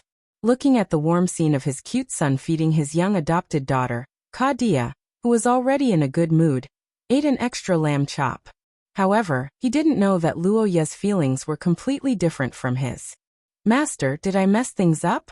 Since Nuair left, Luoya had been thinking about this problem. As a reincarnated person with memories of his past life, Luoya had always set a goal for his actions.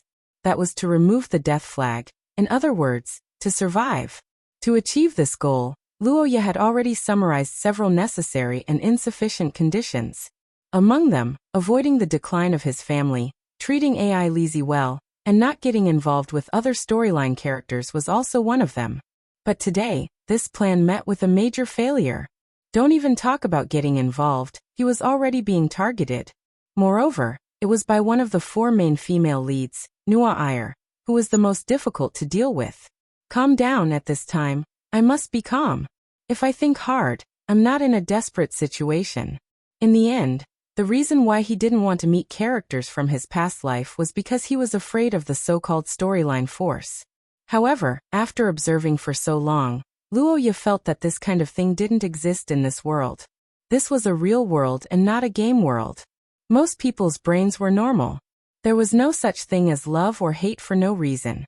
The biggest evidence was the improvement in his relationship with AI Lizzie. If there was a so-called storyline force, then no matter what Luoya did, she should hate him. In other words, meeting Nuair this time didn't mean that Luoya would walk on the path of evil villain. Moreover, the relationship between Luoya and Nuair was different from the game. If it was the bully of the past, he would have licked the girl from the bottom of his heart the moment he saw her. He wouldn't have activated the pendant to detect lies, and wouldn't have attracted the Nuair's special attention. Yes, if he thought about it this way, the master's method was completely different from his. Then the possibility of the same ending would be smaller. Probably. Luoya repeatedly encouraged himself in his heart. His expression naturally didn't look very good.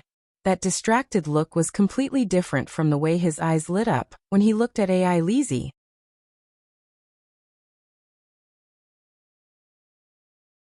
Chapter 20. At the dining table of Akat's house, Luoya, who was in the middle of his daily healing session, suddenly noticed something. AI Lizzie was a little strange today. The youth stared at AI Lizzie's head, his small eyes filled with doubt. Where are my favorability? Why isn't it increasing? As Luoya's favorability, AI Lizzie would usually have a green light above her head during dinner time. However, today AI Lizzie's head was completely silent. Not a single-digit favorability popped up. Is it because AI Lizzie's favorability isn't green? Or is it because my eyes have a filter? Luoya thought it was strange.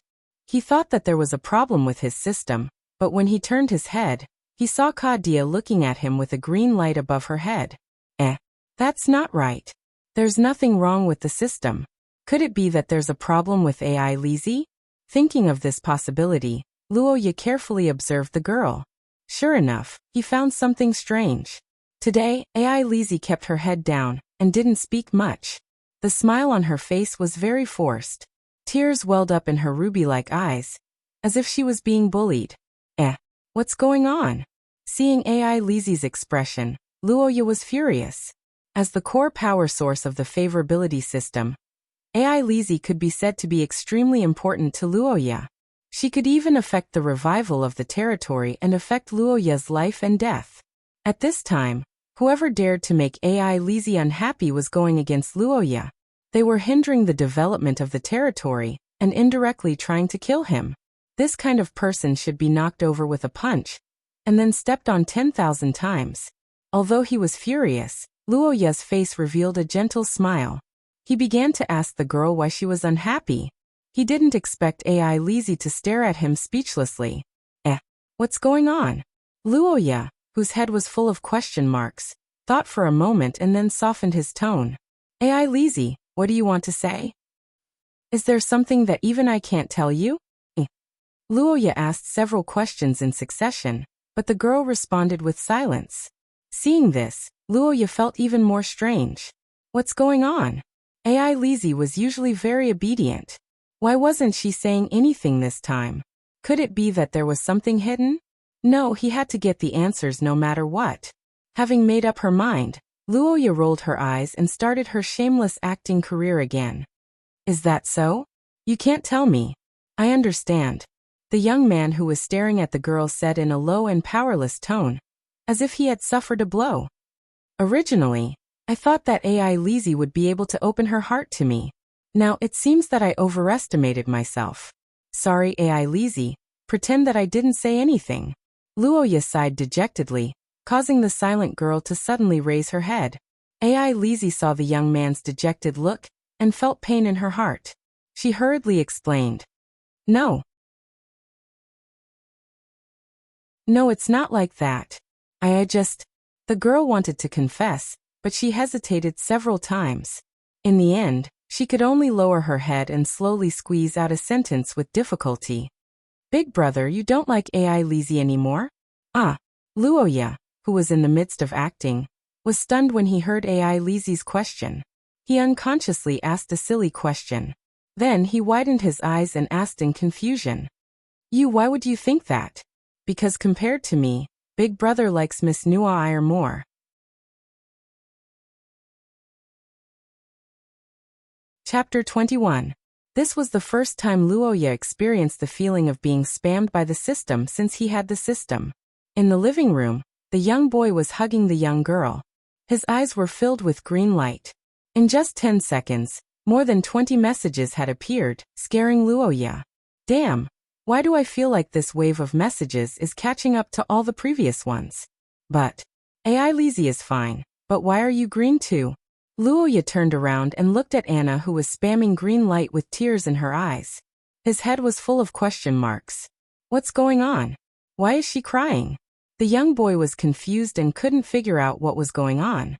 Anna was touched and felt that she was on the right ship.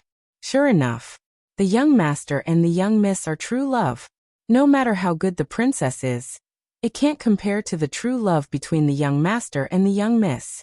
Miss Anna, the fanatic CP fan, was actually very nervous today.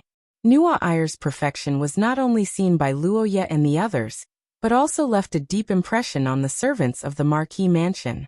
She was as cute and beautiful as Elisa. She was elegant and generous in her own way. Her status was even higher than Elisa's. Most importantly, she had a good impression of the young master. The combination of these powerful weapons had even shaken the morale of some people. In the future, there will definitely be people who think that the young master and Nuwa Ayer are a better match. Maybe even the master will think so, but I won't. Anna clenched her hands and looked at the two children hugging each other. She strengthened her belief in her heart. In this world, especially among the nobles, true love was hard to come by. Many couples had never even met each other before they got married. Marriage had become an item with a clear price tag. The value of free love was like the most expensive luxury in the world to some people. It was so unattainable. Perhaps Nuwa Ayer was indeed a perfect princess. With the support of the royal family, the Akat family would be more prosperous. But in the face of true love, young master, these are not worth mentioning. You must be like the master, and hold your own happiness with your own hands. Thinking about her future, Anna became sad. She looked at Luoya with burning eyes, hoping to pass her faith to him. Unfortunately, Luoya didn't understand Anna's meaning at all. What's going on? Did I do something wrong? That's not right, the favorability is increasing. Moreover, all the nearby servants seem to be increasing as well. Luoya, why is AI Lizzie crying? Kadia, who was deep in thought, finally noticed the two children's strange behavior and asked about it. Luoya stopped and looked around. AI Lizzie remembered the story in Wizard Origins that she read yesterday. She's scared. Oh, I see. Those stories are really scary. It's too early for AI Lizzie to read them. Kadia nodded in relief, and Luoya coaxed AI Lizzie for a while. She looked at her father, and suddenly had an idea. She wanted to take this opportunity to ask some questions that had been bothering her. By the way, father, I've always wanted to ask you something about magi. Is it convenient now? You're actually interested in these things? Well, if there's anything you want to ask, feel free to ask. Kadia, who discovered that his son was interested in magi, was in a good mood. He put down his knife and fork and directly entered the dessert and chatting time. Luoya also took the opportunity to ask about the power system of this world. Father, is there any classification for the profession of magi? Classification? Yes, just like gold, silver, and so on. Don't bloodlines have similar grades? Luoya recalled the various bloodlines in the system store, and asked somewhat unconfidently. Kadia suddenly understood. Oh, you're talking about the degree of mutation? Degree of mutation? That's right. In this world, all the people who use supernatural powers will inevitably be eroded by the magic element. The reason people use supernatural powers can be said to be the result of adapting to this erosion. We call it mutation. The degree of mutation affects the strength of an extraordinary to a certain extent. This kind of mutation is basically divided into 7 steps according to the human body, which is the source rank. From the 7th step to the 1st step of the source rank, the degree of mutation will gradually increase, and the supernatural power will also become stronger. Kadia explained with a smile while drinking tea. Luoya heard this and muttered in his heart. Why does the word mutation sound a bit perverted? Don't tell me I'll become some kind of monster? Thinking of this, the teenager looked at his father, who was the chief wizard of the knights, and asked again. Does mutation have any effect on the body? Like becoming ugly or something?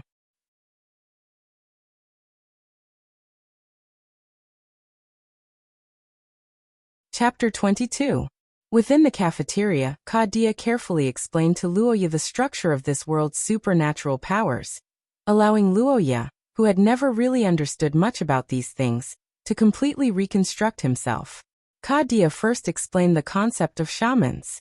Shamans were a term used to refer to some people, but it wasn't actually an accurate term. It was a bit like the workers in Luoya's previous world, repairing cars, writing code, moving bricks. Most people could be called workers, but it was impossible to know who they were and what they did. It was very vague. To describe a supernatural person's power, we should start with origin substance, then origin grade, and finally the path. For example, the Saint-Mite warriors in the Holy Capital should be called benevolence, origin grade 3, light protectors. Benevolence? That's right. This is their origin substance. It can also be said to be the classification of power and the path to advancement. Kadia earnestly explained to Luoya. After expending a lot of effort, Luoya finally understood the meaning of origin substances. There were originally no paths in this world, but after many people walked them, they became paths. This saying came from a famous person in Luoya's previous world, but in this world, it could be used as an explanation for origin substances. The pursuit of transcendence and the acquisition of greater power was the main theme of this world that had not changed since the first era. It was not recorded in the history books of mankind, and only existed in poems. Naturally, there would be winners and losers in the long road of exploration. Let's not talk about losers for now, but when a winner appeared, they would often do one thing: record down their own path for future generations to refer to. This was the origin substance from the very beginning. Origin substances could be understood as a relatively stable path to advancement. It allowed people who were originally aimlessly exploring to quickly enter the supernatural realm, and then safely climb up step by step according to the experiences of their predecessors. Father, how many origin substances are there? No one knows. Since ancient times, we've discovered tens of thousands of origin substances, but there aren't many that are common, and there are even fewer that are suitable for humans. Suitable for humans? That's right. The origin substances that humans use now are actually left behind by the ancient races that disappeared. For example, benevolence from before. Legend has it that it was an origin substance discovered by the angels, and it belonged to the Heathcliff family. It's a system that only the theocracy has. Kadia's words opened a door for Luoya.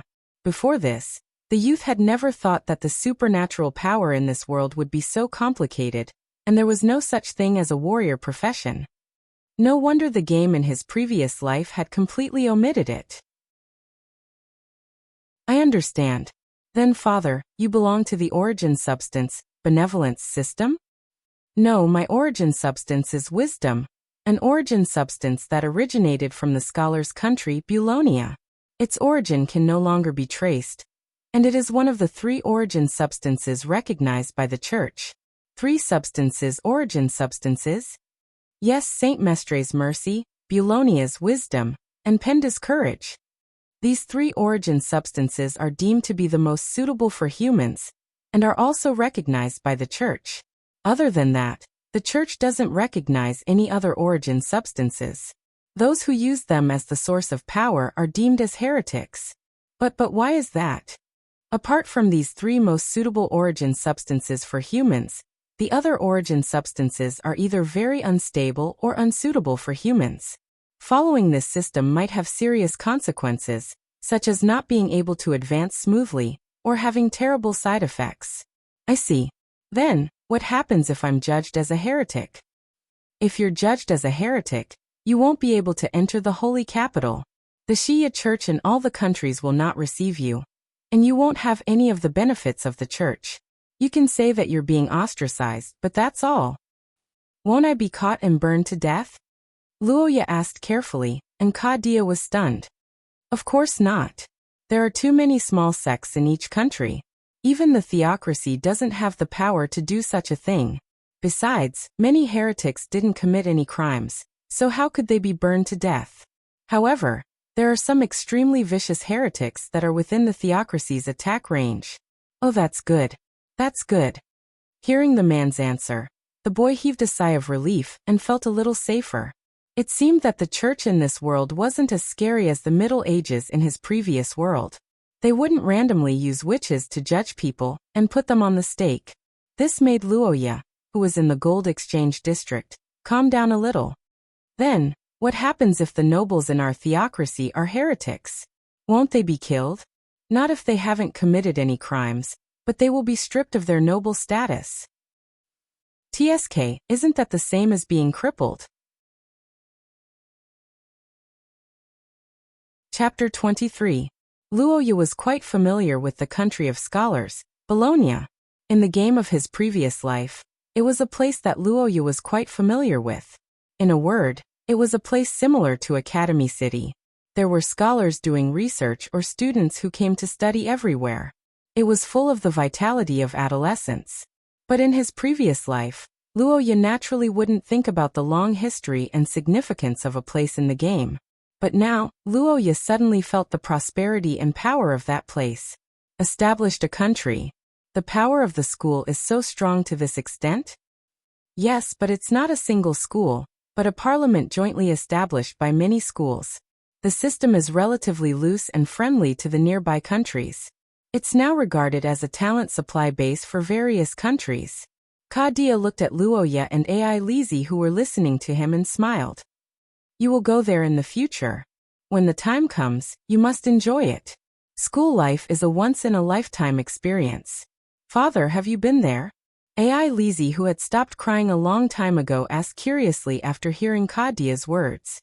The man nodded with nostalgia. Of course, I'm a graduate there. It was also at that time that I chose Bologna's wisdom, and not the theocracy's mercy. It was a place that had a great impact on me. Go to school in Bologna? Are you kidding me? That's not school, that's a funeral. Dad, do you know how many elites of the continent are there? Do you know how many proud sons of heaven are waiting to chop your son up? I'm afraid it'll be difficult for me to come back. Luoya complained in his heart, but he couldn't say it out loud. He could only force a smile. Kadia recalled the past and began to talk again.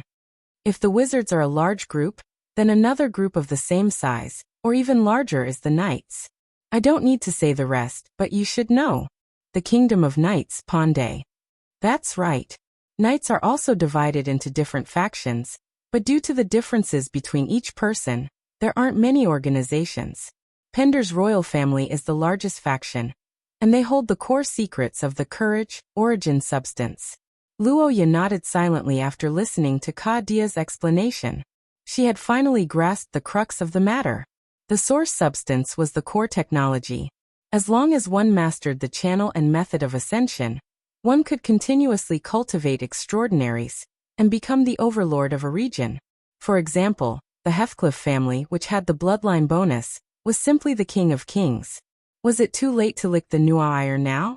At this moment Rojas seriously considered whether he should sell himself as a pet or not. But then he dispelled the idea. As a person with a system, Luoya felt that independence was the right way to go. There was no animal protection association in this world, and it was not easy to be a dog. By the way, father, what kind of origin substance am I? Luoya suddenly remembered the two useless curses she knew and wanted to ask which family she was following. Kadia was silent for a moment, then she said awkwardly, the origin substance is required. At least, it needs to be of the 5th level. You're currently at the 7th level, so those basic curses are all universal. You don't need the origin substance. Fine, it's just that I'm too weak, so no one wants me. I understand. Luoya added in his heart, but he was relieved. After all, the origin substance sounded very mysterious. He didn't know if it could come out after entering the system, or if there would be any serious consequences. If it couldn't be changed, it would be the end for Luoya. After all, he had the gold coin exchange mall. He remembered that the system scanned his body at that time before replacing the pile of shiny equipment with the current pile of dark equipment. According to this, he and the angels' mercy were basically goodbye. Similarly, the knight's courage should have nothing to do with him.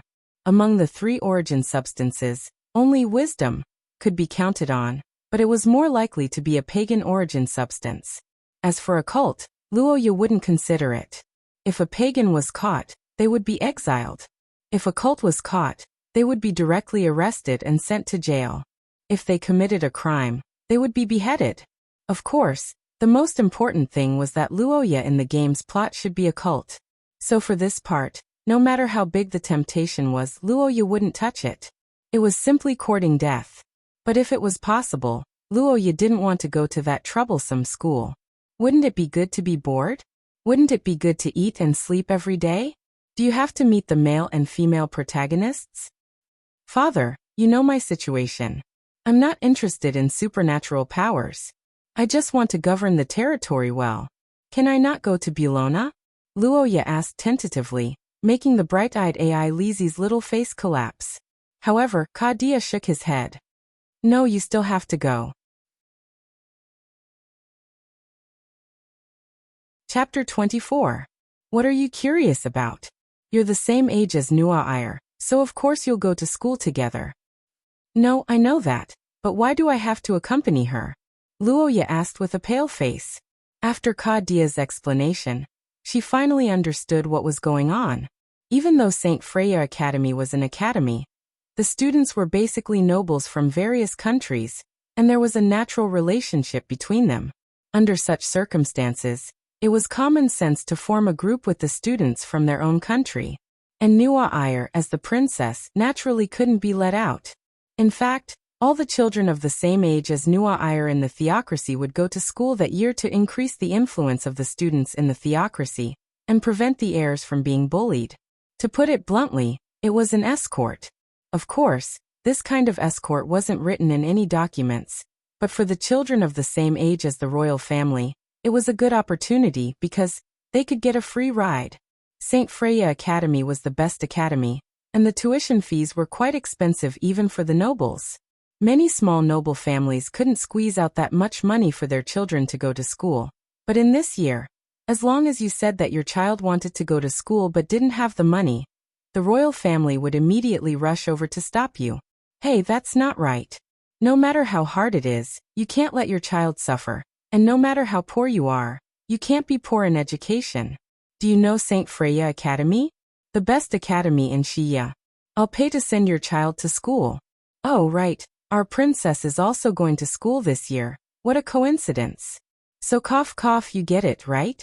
At this time, the nobles who understood tacitly would praise the generosity of the royal family, while accepting the money. Then they would go home and pick up their brats, telling them to quickly follow their princess after entering the academy. They would tell them to go east and not to go west, and that they had to be a lackey. In this way, it was guaranteed that every royal family would bring their own group in the academy, and when there was a conflict, there would be someone to lead the charge. It was a guarantee of a beautiful school life. However, as one of the 5 great nobles of the theocracy, the Akat family was paying for their own tuition, so naturally, they wouldn't be such a lowly lackey. Luoya followed Nuair to the academy to manage this group of people, in other words, to be his assistant. This was actually a pretty good position. On one hand, he could use this opportunity to recruit young and promising aristocratic elites. On the other hand, he could make the royal family owe him a favor. Furthermore, he would be a close classmate of the royal family's heir. He had been a superior and subordinate during his school days. This was a huge treasure. Many 2-person teams in this situation returned to this familiar pattern after the royal family inherited the throne. The nobleman in charge directly became an important minister of the country and had power over a region. Originally, I was still a little worried, but this time, seeing how close you are to Her Highness, Prince Kain and I are very happy. You two will definitely cooperate very well. Kadia said optimistically, which formed a sharp contrast with Luoya, who looked as if she was about to die. The conversation lasted until the end of the day. After eating dessert, the 3 people who had been busy all day went back to their rooms to rest. Luoya didn't sleep immediately after returning to his room. Instead, he sat on a chair and carefully pondered over today's matters. Putting aside the matter of Nuair for the time being, Kadia's description of the supernatural power system and the influence of the origin substance on the world could be said to have reshaped his worldview. Some of the previously inexplicable things in the game now made sense. After pondering for a while, Luoya felt that he was still in a relatively dangerous situation, especially when the powerful strength he displayed in the game came from a cult that the country didn't recognize. It could be said that this made the youth particularly uneasy. Where the hell did he learn this from? Kadia's origin substance was Bulonia's wisdom. That was a legitimate seedling, which ruled out the possibility of it being passed down in his family. Until now, Luoya hadn't come into contact with any cult members. So, there was only one possibility left. That was, he hadn't come into contact with them yet. This could lead Luoya on the wrong path in the game. The current Luoya hadn't experienced it yet. Or he was quietly waiting in the future. Obviously, this feeling of knowing that something was about to happen to him wasn't a good feeling. It was even a little frightening. Regarding this situation, Luoya felt that it was necessary to strengthen his strength to resist. Before the cult came, he would train and walk their path, so that they have no way to go. After making up his mind, Luoya began to look for ways to strengthen himself. In the end, he discovered that before he needed the origin substance, which was before source rank 5, his supernatural power increased with his growth. This was the so-called talent. After that, there were rituals or other external forces that could intervene to help him improve. So, how could he ensure his healthy growth? According to the experience of this world, it was to practice more spells and train his body. However, Luoya wasn't able to do these two things at the moment. Luoya, who only knew 2 basic spells, didn't have any interest in practicing them. He was also lazy in the aristocratic swordsmanship class. The master he hired was said to be a palace guard in the holy capital. He had some real skills, but Luoya wasn't cut out for it. Such a situation, coupled with his mediocre talent, resulted in Luoya being weak. After a painful lesson, Luoya decided to completely transform himself. Every day, he set aside a certain amount of time to practice that annoying middle finger spell. He persisted in training his body, and put in the right attitude to learn swordsmanship. Of course, he didn't forget his own unique advantages. Biolo Physique Modifier Type 2. A product of the Long War in the Biolo region. It originated from a one-time strengthening agent used by ordinary soldiers. However, it's worth mentioning that it's a one-time use not for potions but for soldiers. Side effects: burning of internal organs, reduced lifespan. Price: 500 gold coins. A one-time use is fine? Speaking of which, how much is my lifespan reduced? If this isn't written, how am I supposed to drink it? Am I tired of living?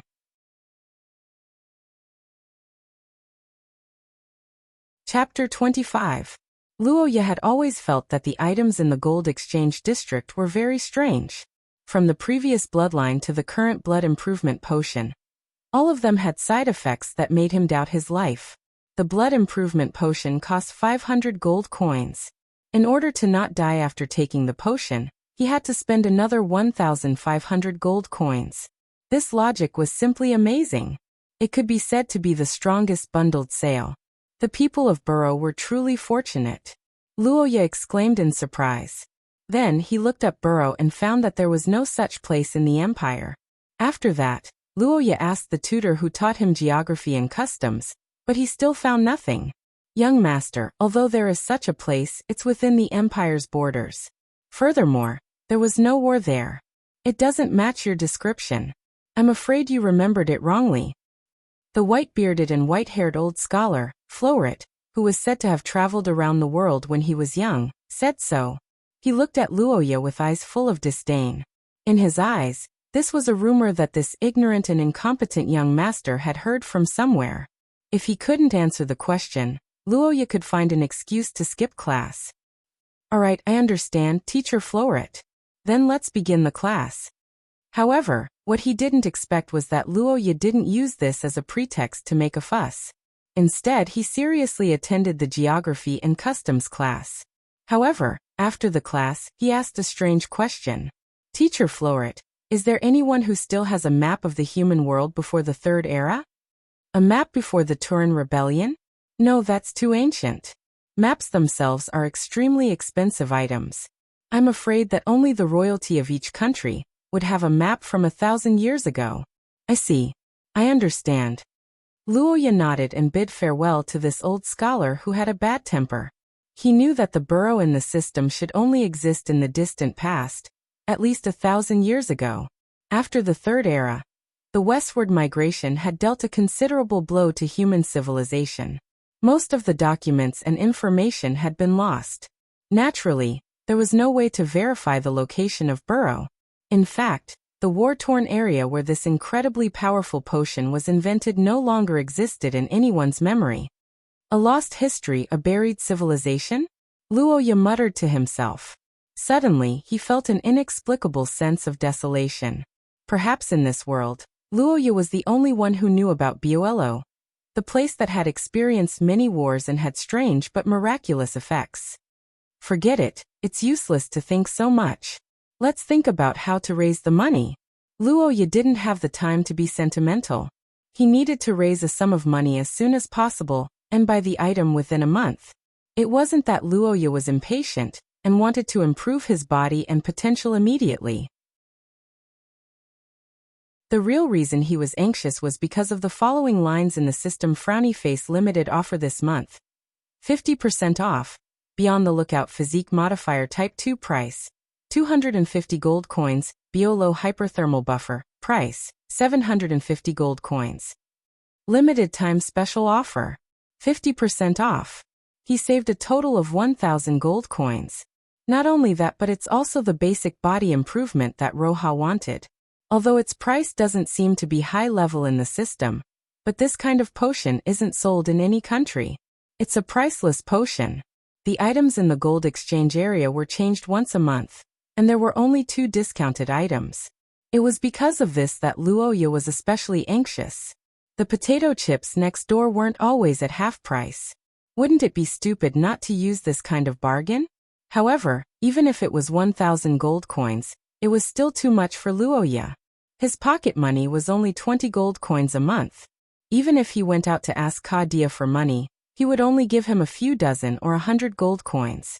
At this rate, he wouldn't be able to raise 1,000 gold coins in a year. It was important to note that as the chief magus of the knights, Kadia's monthly salary was only a few hundred gold coins. A normal civil servant of the Holy Capital would only earn about 100 gold coins a month, and this was in a large city where the living standards and prices were higher. So what should he do now? If he couldn't raise the money through conventional means, he couldn't just rob, right? Regarding this problem, Luoya racked his brains and decided to use a big move that could eat all the food in the world. It was called Empty-Handed White Wolf. Currently, Luoya didn't have nothing. It was better to say that he was the entrance to a treasure, and this treasure was the system.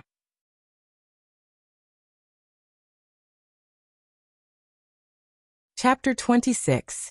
Sorofia was a family name that almost everyone in Shia knew. In this world where information was underdeveloped, it was normal for people born in the Austin Empire to not know about the Heathcote family. It was also understandable for people born in the theocracy to not know about the royal family of the Ackman family. However, almost everyone knew about the family name Sorofia. The reason was, of course, the Sorofia United Chamber of Commerce. The Sorofia United Chamber of Commerce was born in the Rose Commercial United Nations, located in the middle of many human countries. It was named after the Rose River that ran through the north and south. The convenient transportation and geographical location made it a commercial center since the beginning of the Third Era. Unfortunately, the people living there did not live well. An important commercial hub was basically equivalent to an important military hub, so this place was actually a place that was fought over by the military. Since ancient times, it had changed owners several times. Unfortunately, the people in Rose were very rich, so it created a ridiculous scene of waves of people fighting over it. They were old leaks. This situation lasted until more than 200 years ago, during the reign of the tyrant of the Austin Empire, Kavan II. The local merchants in Rose finally could not stand the harsh tyranny, so they raised a flag and rebelled, establishing the Rose Commercial United Nations. Of course, the process of establishing the country did not go smoothly. Several major chambers of commerce that rebelled at the beginning were later oppressed and instigated by the Austin Empire's army. Some were stabbed in the back, and some surrendered, fully showing the ugly face of capitalism. However, there was one chamber of commerce, or rather a family that persisted, and that was Sorofia. The Sorofia family was a rare family with a backbone among the group of mercenary merchants. And it was precisely because of this backbone that the history of the Sorofia family could be said to be very tragic. Yes, it was the one that was stabbed in the back. At that time, the Sorofia family was sold out by a traitor, and only the youngest son of the family escaped. When the Austin Empire attacked the city, they pulled the entire Sorofia family to the front and asked the youngest son to open the city and surrender. However, the old patriarch was too stubborn and committed suicide on the spot. He would rather die than become a hostage. Later, it was proven that the Austin Empire had made a bad move and had underestimated the determination of the people of Rosetta to resist them. The war lasted for more than 10 years, and the Austin Empire had used all kinds of methods. Rosetta City had changed hands several times and had even been massacred. However, the more they fought, the more the resistance grew. The worst battle was when the city of Rosetta was besieged for 7 months. The provisions in the city were exhausted, and the people in the city could only rely on the fish and shrimp in the river every day to survive. The two sides of the busiest street, Ossel Avenue, were filled with corpses. The general of the Austin Empire came forward with freshly baked bread to persuade the soldiers to surrender. For a time, the morale of the soldiers on the city wall was shaken. At the crucial moment, Grim Sorofia went up to the top of the city wall and chopped off half of his arm on the spot. He carried the bloody piece of meat and told the whole army that they could come and eat him if they were hungry, but the city wall must not be opened. When the soldiers of the city saw this scene, they cried bitterly and swore that they would rather be the ghosts of Rosetta than the people of the empire. They swore that they would never surrender. It was said that the general of the Austin Empire, who had persuaded the soldiers to surrender, was ashen-faced. Not long after, he wrote a letter saying that he was ill and asked for a change of generals. The Sorofia family's reputation soared after this siege, but even so, Rosetta was still unable to compete with the Austin Empire in terms of size. However, as the saying goes, if you do evil, you will meet your doom. At the most difficult moment of the war, the theocracy stepped in. In order to capture Rosetta, the Austin Empire had used all kinds of inhumane strategies. Among them, the massacre of the city was a serious violation of the teachings of the primordial goddess. They had done too many immoral things, and no one could stand it anymore, let alone the theocracy, who had been rubbing their hands together all this time. In a game between great powers, what was important was stability, accuracy, and ruthlessness. The theocracy, who had found the entry point, came down on the Austin Empire and slammed them with dozens of crimes against humanity. They also announced that they recognized the independence of Rosetta and gave them a lot of support. Since then, the internal rebellion of the Austin Empire had evolved into a confrontation between the two behemoths, the empire and the theocracy. The Sorofia family, who had received support, led the Rosetta and the Austin Empire to fight to the death. Finally, 100 years ago, the Austin Empire gave up on this land and signed a truce with the Sorofia family. Only then did the 100-year war come to an end.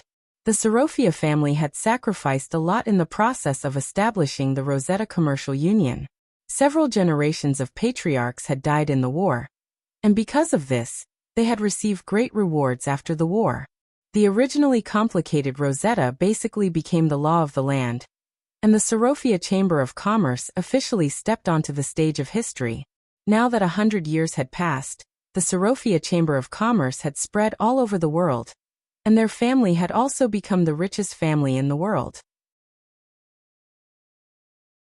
They were recognized as the uncrowned king, and had a huge influence on any country. The Achaite family was one of the 5 noble families of the theocracy, and the Achaite city that they ran was also one of the top cities in St. Mestre. Because the previous patriarchs were all wizards, they basically did not manage the territory seriously. Therefore, Achaite City was ranked last among the 5 noble families in terms of prosperity. However, in terms of public security, it was the best.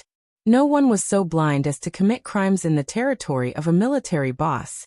Therefore, Achaite City could be said to be a place where the people lived and worked in peace. Such a stable environment was naturally loved by the merchants, and the Sorofia Chamber of Commerce would definitely not miss this place. Young master, this is the new winter product of the Sorofia Chamber of Commerce. Well, very good. In the lounge, Anna handed over a large but not heavy booklet to the young man who had just finished practicing his sword. Luoya took it and began to flip through it. This booklet was similar to the menu of a restaurant in Luoya's previous life. It was the Sorofia Chamber of Commerce's famous seasonal product collection. Simply put, it was a list of new products with pictures and descriptions. It was a rare advertising application in this world. As a merchant, the Sorofia Chamber of Commerce fully grasped the characteristics of nobles who liked to compete with others. In order to show their status, the rich nobles would often buy the entire booklet. Although Luoya's family was not poor, because they did not have a mistress, they did not have much demand in this aspect. But even so, seeing the new AI Lizi's dress that day was also customized from the Sorofia Chamber of Commerce, it could be seen that the Chamber of Commerce was all-pervasive. Luoya sighed and stroked the new product collection a few times. Even Luoya felt that the leather cover was a bit wasteful. This small booklet should be close to a gold coin, right? With this kind of style, no wonder they could make so much money. The young man was amazed at the huge financial resources of the Sorofia Chamber of Commerce, while slowly flipping open the new product collection. The thing he was looking for was here.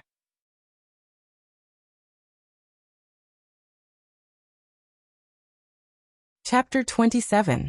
The contents of Sorofia's new collection this season were very comprehensive, from all kinds of strange and miraculous cosmetics to daily life items, jewelry, perfumes, and even unique food and drinks. It was simply all-encompassing.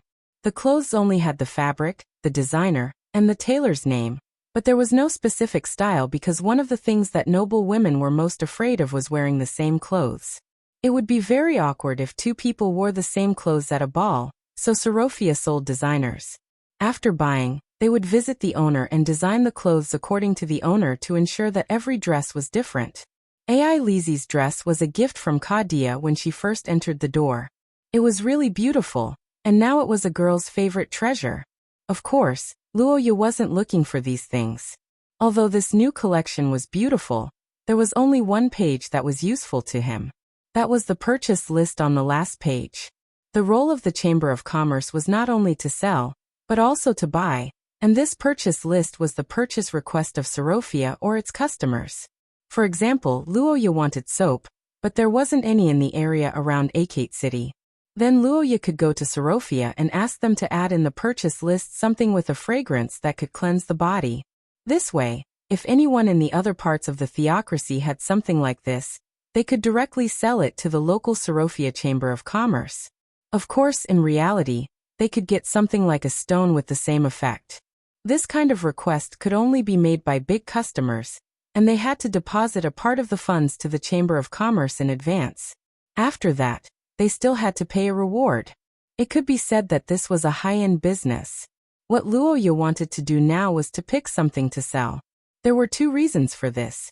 First, the people here were all rich, and the price they offered was much higher than the normal price of selling things to the Chamber of Commerce. Second, the things sold here couldn't be traced back. Whether it was the buyer or the seller, it was confidential. Only the Sorofia Chamber of Commerce knew the identities of the two. And Sorofia was a big business. They had been in this business for decades, and there had never been a leak. Simply put, it was cost-effective and safe. However, because it had to meet the requirements, Luoya was just trying his luck. What he didn't expect was that there was a purchase item that was similar to something in Luoya's shop. Item requirements.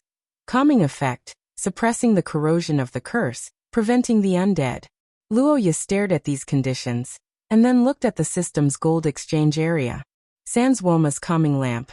Priest Sanswoma's personally made oil lamp. With it, the people in the graveyard can enjoy peace, and no strange things will crawl out of it. Effect duration before the fuel is burned out.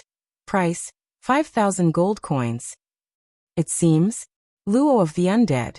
Luo of Luos, Luo Luo Luo O Luo Luo, Luo Luo O O Luo of it, Luo Luo, Luo Luo Luo O O O.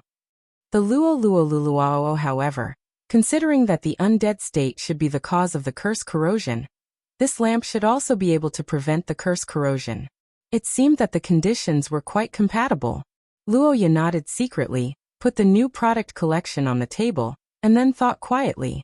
Father, I want to go to the Sorofia Merchant Association. Is there anything you want to buy? Why don't you just ask them to send someone over?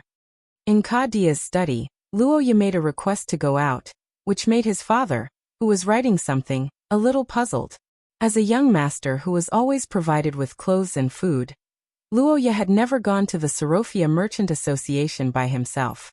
Usually, whatever he wanted was sent over, but this kind of special agent was not in charge of business, so it was useless to meet him. Although he could bring someone along without saying anything, that would be very suspicious, so this time, Luoya wanted to take advantage of the public faction. Actually, I don't want to buy something for myself. The young man thought for a while, rubbed his hands and said so embarrassedly, which made Kadia curious. It's going to be winter soon.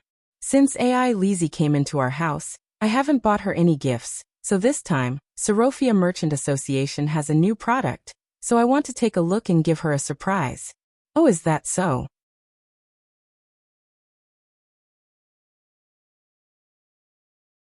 Chapter 28. Alvin Danny felt that his life was quite comfortable. He was 40 years old this year, born in Rose. He had red hair, and was a standard local. In his early years he traveled around the world with a caravan. After becoming an outstanding businessman at the age of 30, he returned to Rose and was entrusted with a heavy responsibility. Now he was the Akate City branch president of the Sorofia Chamber of Commerce. As one of the branch presidents of the Sorofia Chamber of Commerce in the Papal Kingdom, Alvin's status was not low. Even some of the nobles at the bottom could not compare with him. Of course, the person who could be received by him must have a high status. For example, this person now. Master Luoya, the 2 pieces of clothes you ordered will take about half a month to be delivered. By then, our people will personally send them to the Marquis Mansion. As for the dagger you requested, I'm afraid it will take longer, about 3 months. In a beautifully decorated room, Alvin explained the situation to the cute and handsome little boy in a black coat opposite him with a smile on his face. His kind and peaceful attitude was worthy of the title of branch president. The top Sigung black tea in the tea set on the table emitted a faint fragrance. With the exquisite tea set of Rose, it had a different style. Luoya leaned on the soft sofa and took a sip of tea. He raised his eyes and praised lightly. The tea is good. Haha, of course. I have to use the best tea to entertain you. I'm usually reluctant to drink this Sigung tea. Ihi, who are you trying to fool? Luoya smiled, but he disdained this remark in his heart. Sorofia was famous for being rich. How could a branch president not be able to afford tea? What's the difference between this and old 8 starving to death in the toilet? Elevate the other party's identity, hold up the other party's face, and wait for the other party's sense of superiority to make a big profit. In this way, the nobles who loved their face would generally swallow their teeth and bite the bullet. This set of leek harvesting method could be said to be the usual method of these businessmen. Immature young people with high self-esteem were particularly easy to fall for it. Unfortunately, Luoya was not included in these people. Good words, but old 8, don't try to fool me. The young man put down the teacup and did not answer Alvin's words. He thought for a moment and said, well, it doesn't matter. There's still time for 3 months. However, these are all trivial matters. I'm not talking to you alone to confirm these things. I understand. Young Master Luoya, if you have any requests, please feel free to tell us. We can prepare them for you. Alvin chuckled, looking kind and helpful, but a layer of disgust had already welled up in his heart. It was also a shady business. She had long heard that Marquis Kadia's son was ignorant and incompetent. She didn't expect him to be involved in such a shady business at such a young age. Let me guess what it is. Hallucinogenic grass or happy beet? Or was it a woman? Alvin thought for a while and decided to fool this young thug. Although the Sorofia Chamber of Commerce had some connections, it was forbidden to sell them. If Roja was already a marquis, then he could sell a few of them. But now he was just an heir. Marquis Kadia was a model noble and a powerful wizard. He would not allow his son to be involved in these things. If he were to investigate, Alvin would definitely be in trouble. The middle-aged man thought of this and smiled without saying a word. He did not expect to hear another matter. I want to sell you an item on the purchase list. Purchase items? Alvin blinked. He did not expect this young master to be here to sell something. However, it was only for a moment. After a second or two, Alvin returned to normal. Or rather, his smile deepened. I see. Then, which item do you want to sell? Number 172. It has the effect of calming the soul. It can suppress the corrosion of curse power and prevent items from becoming undead. Luoya said this sentence calmly. Alvin, who was about to open the list, stopped. His eyes that were focused on the new product collection suddenly shrank. Haha, you have a good memory. Well, there is indeed such an item in urgent purchase. Alvin pretended to flip through the list, but his heart was different from his appearance. Outsiders did not know the buyer of this purchase item, but Alvin, as the branch manager, knew very well. This purchase was issued by the Rose's main store, which meant that the person who wanted number 172 was probably a big shot from the main store. A dispensable transaction suddenly became a transaction that might be related to Alvin's future. The contrast between before and after made the middle-aged merchant's expression suddenly become serious. Young Master Luoya, where is your item? It's still at home. I will come again tomorrow. If our deal is done, I will naturally bring it to you.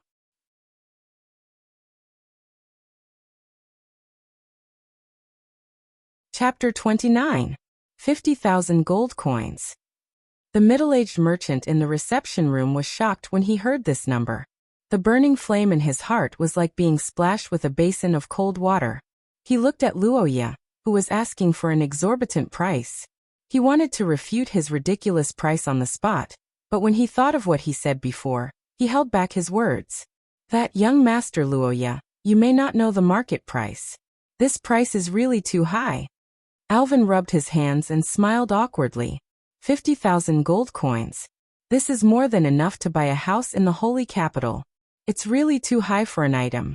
Even a full set of inscription armor can't be sold at such a high price. Inscription armor? How can that kind of thing be compared with our family's item? Luoya frowned when he heard Alvin's words. He fully displayed his reputation as a thug. He immediately slammed the table and said angrily, how can that kind of trash that people can make now be compared with our family's treasure? Father said that this is a unique item, and the price is at least tens of thousands. Luoya pulled out the banner of Kadia to shut Alvin's mouth. Seeing this, the middle-aged merchant eagerly said, but we haven't seen your item yet. Such a high price is really. Roja made a solemn vow to use the honor of the Akate clan to endorse the Requiem lamp. Seeing this, President Alvin thought. Originally, the price of item 172 was estimated to be between 0 and 20,000 gold coins, but Sorofia had a rule. That was, the branch that received the item could earn a bonus for the difference in price. This was to encourage the other branches to take action. So the branch could only offer a price of 15,000 gold coins at most. However, considering Luoya's situation this time, Alvin decided to pay a little. He thought for a while and said, I think 18,000 gold coins is more appropriate. What do you think, young Master Luoya? Alvin looked at the young man opposite him who didn't seem to understand the business rules at all. He was worried that the huge price difference would make him unhappy.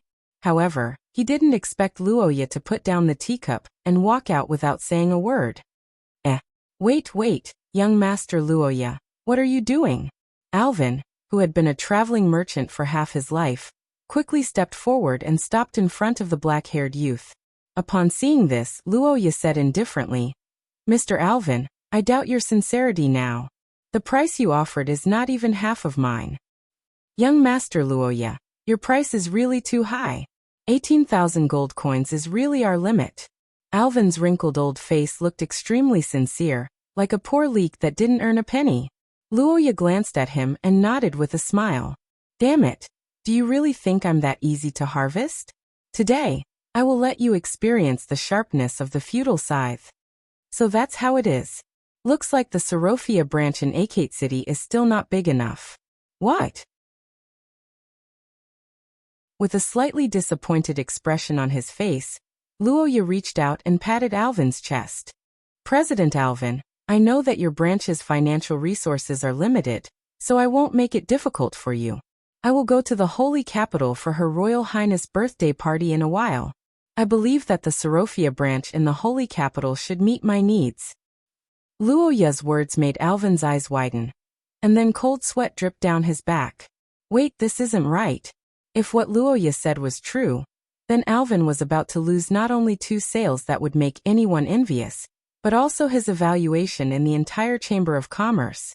The Holy Capital's theocracy headquarters was actually only half a level higher than Alvin, but they were indeed much richer than him. Considering Luoya's situation, the Holy Capital's theocracy headquarters was likely to accept his things, and then add fuel to the fire in the report to smear Alvin's internal competitor. Marquis Akate didn't sell things in Akate City, but went to the Holy Capital instead. Is it because he likes to ride carriages? The headquarters couldn't even receive the things they urgently needed. Isn't this a problem? Not only would he fail to earn any merits, but he would also be criticized for being incompetent. This was something that Arvin could not accept no matter what, especially since the president of the Holy Capital's main store was an old friend of his. He had received a lot of care from the president when he was young. Thinking of this, the president gritted his teeth and gestured with his hand. Young Master Luoya, don't get too excited. How about this? I can make a promise. If there is no problem with the things, I am willing to pay 25,000 gold coins. That you're tuning in to the Earbook Haven YouTube channel. Don't forget to subscribe and join us on this journey to catch the most captivating stories.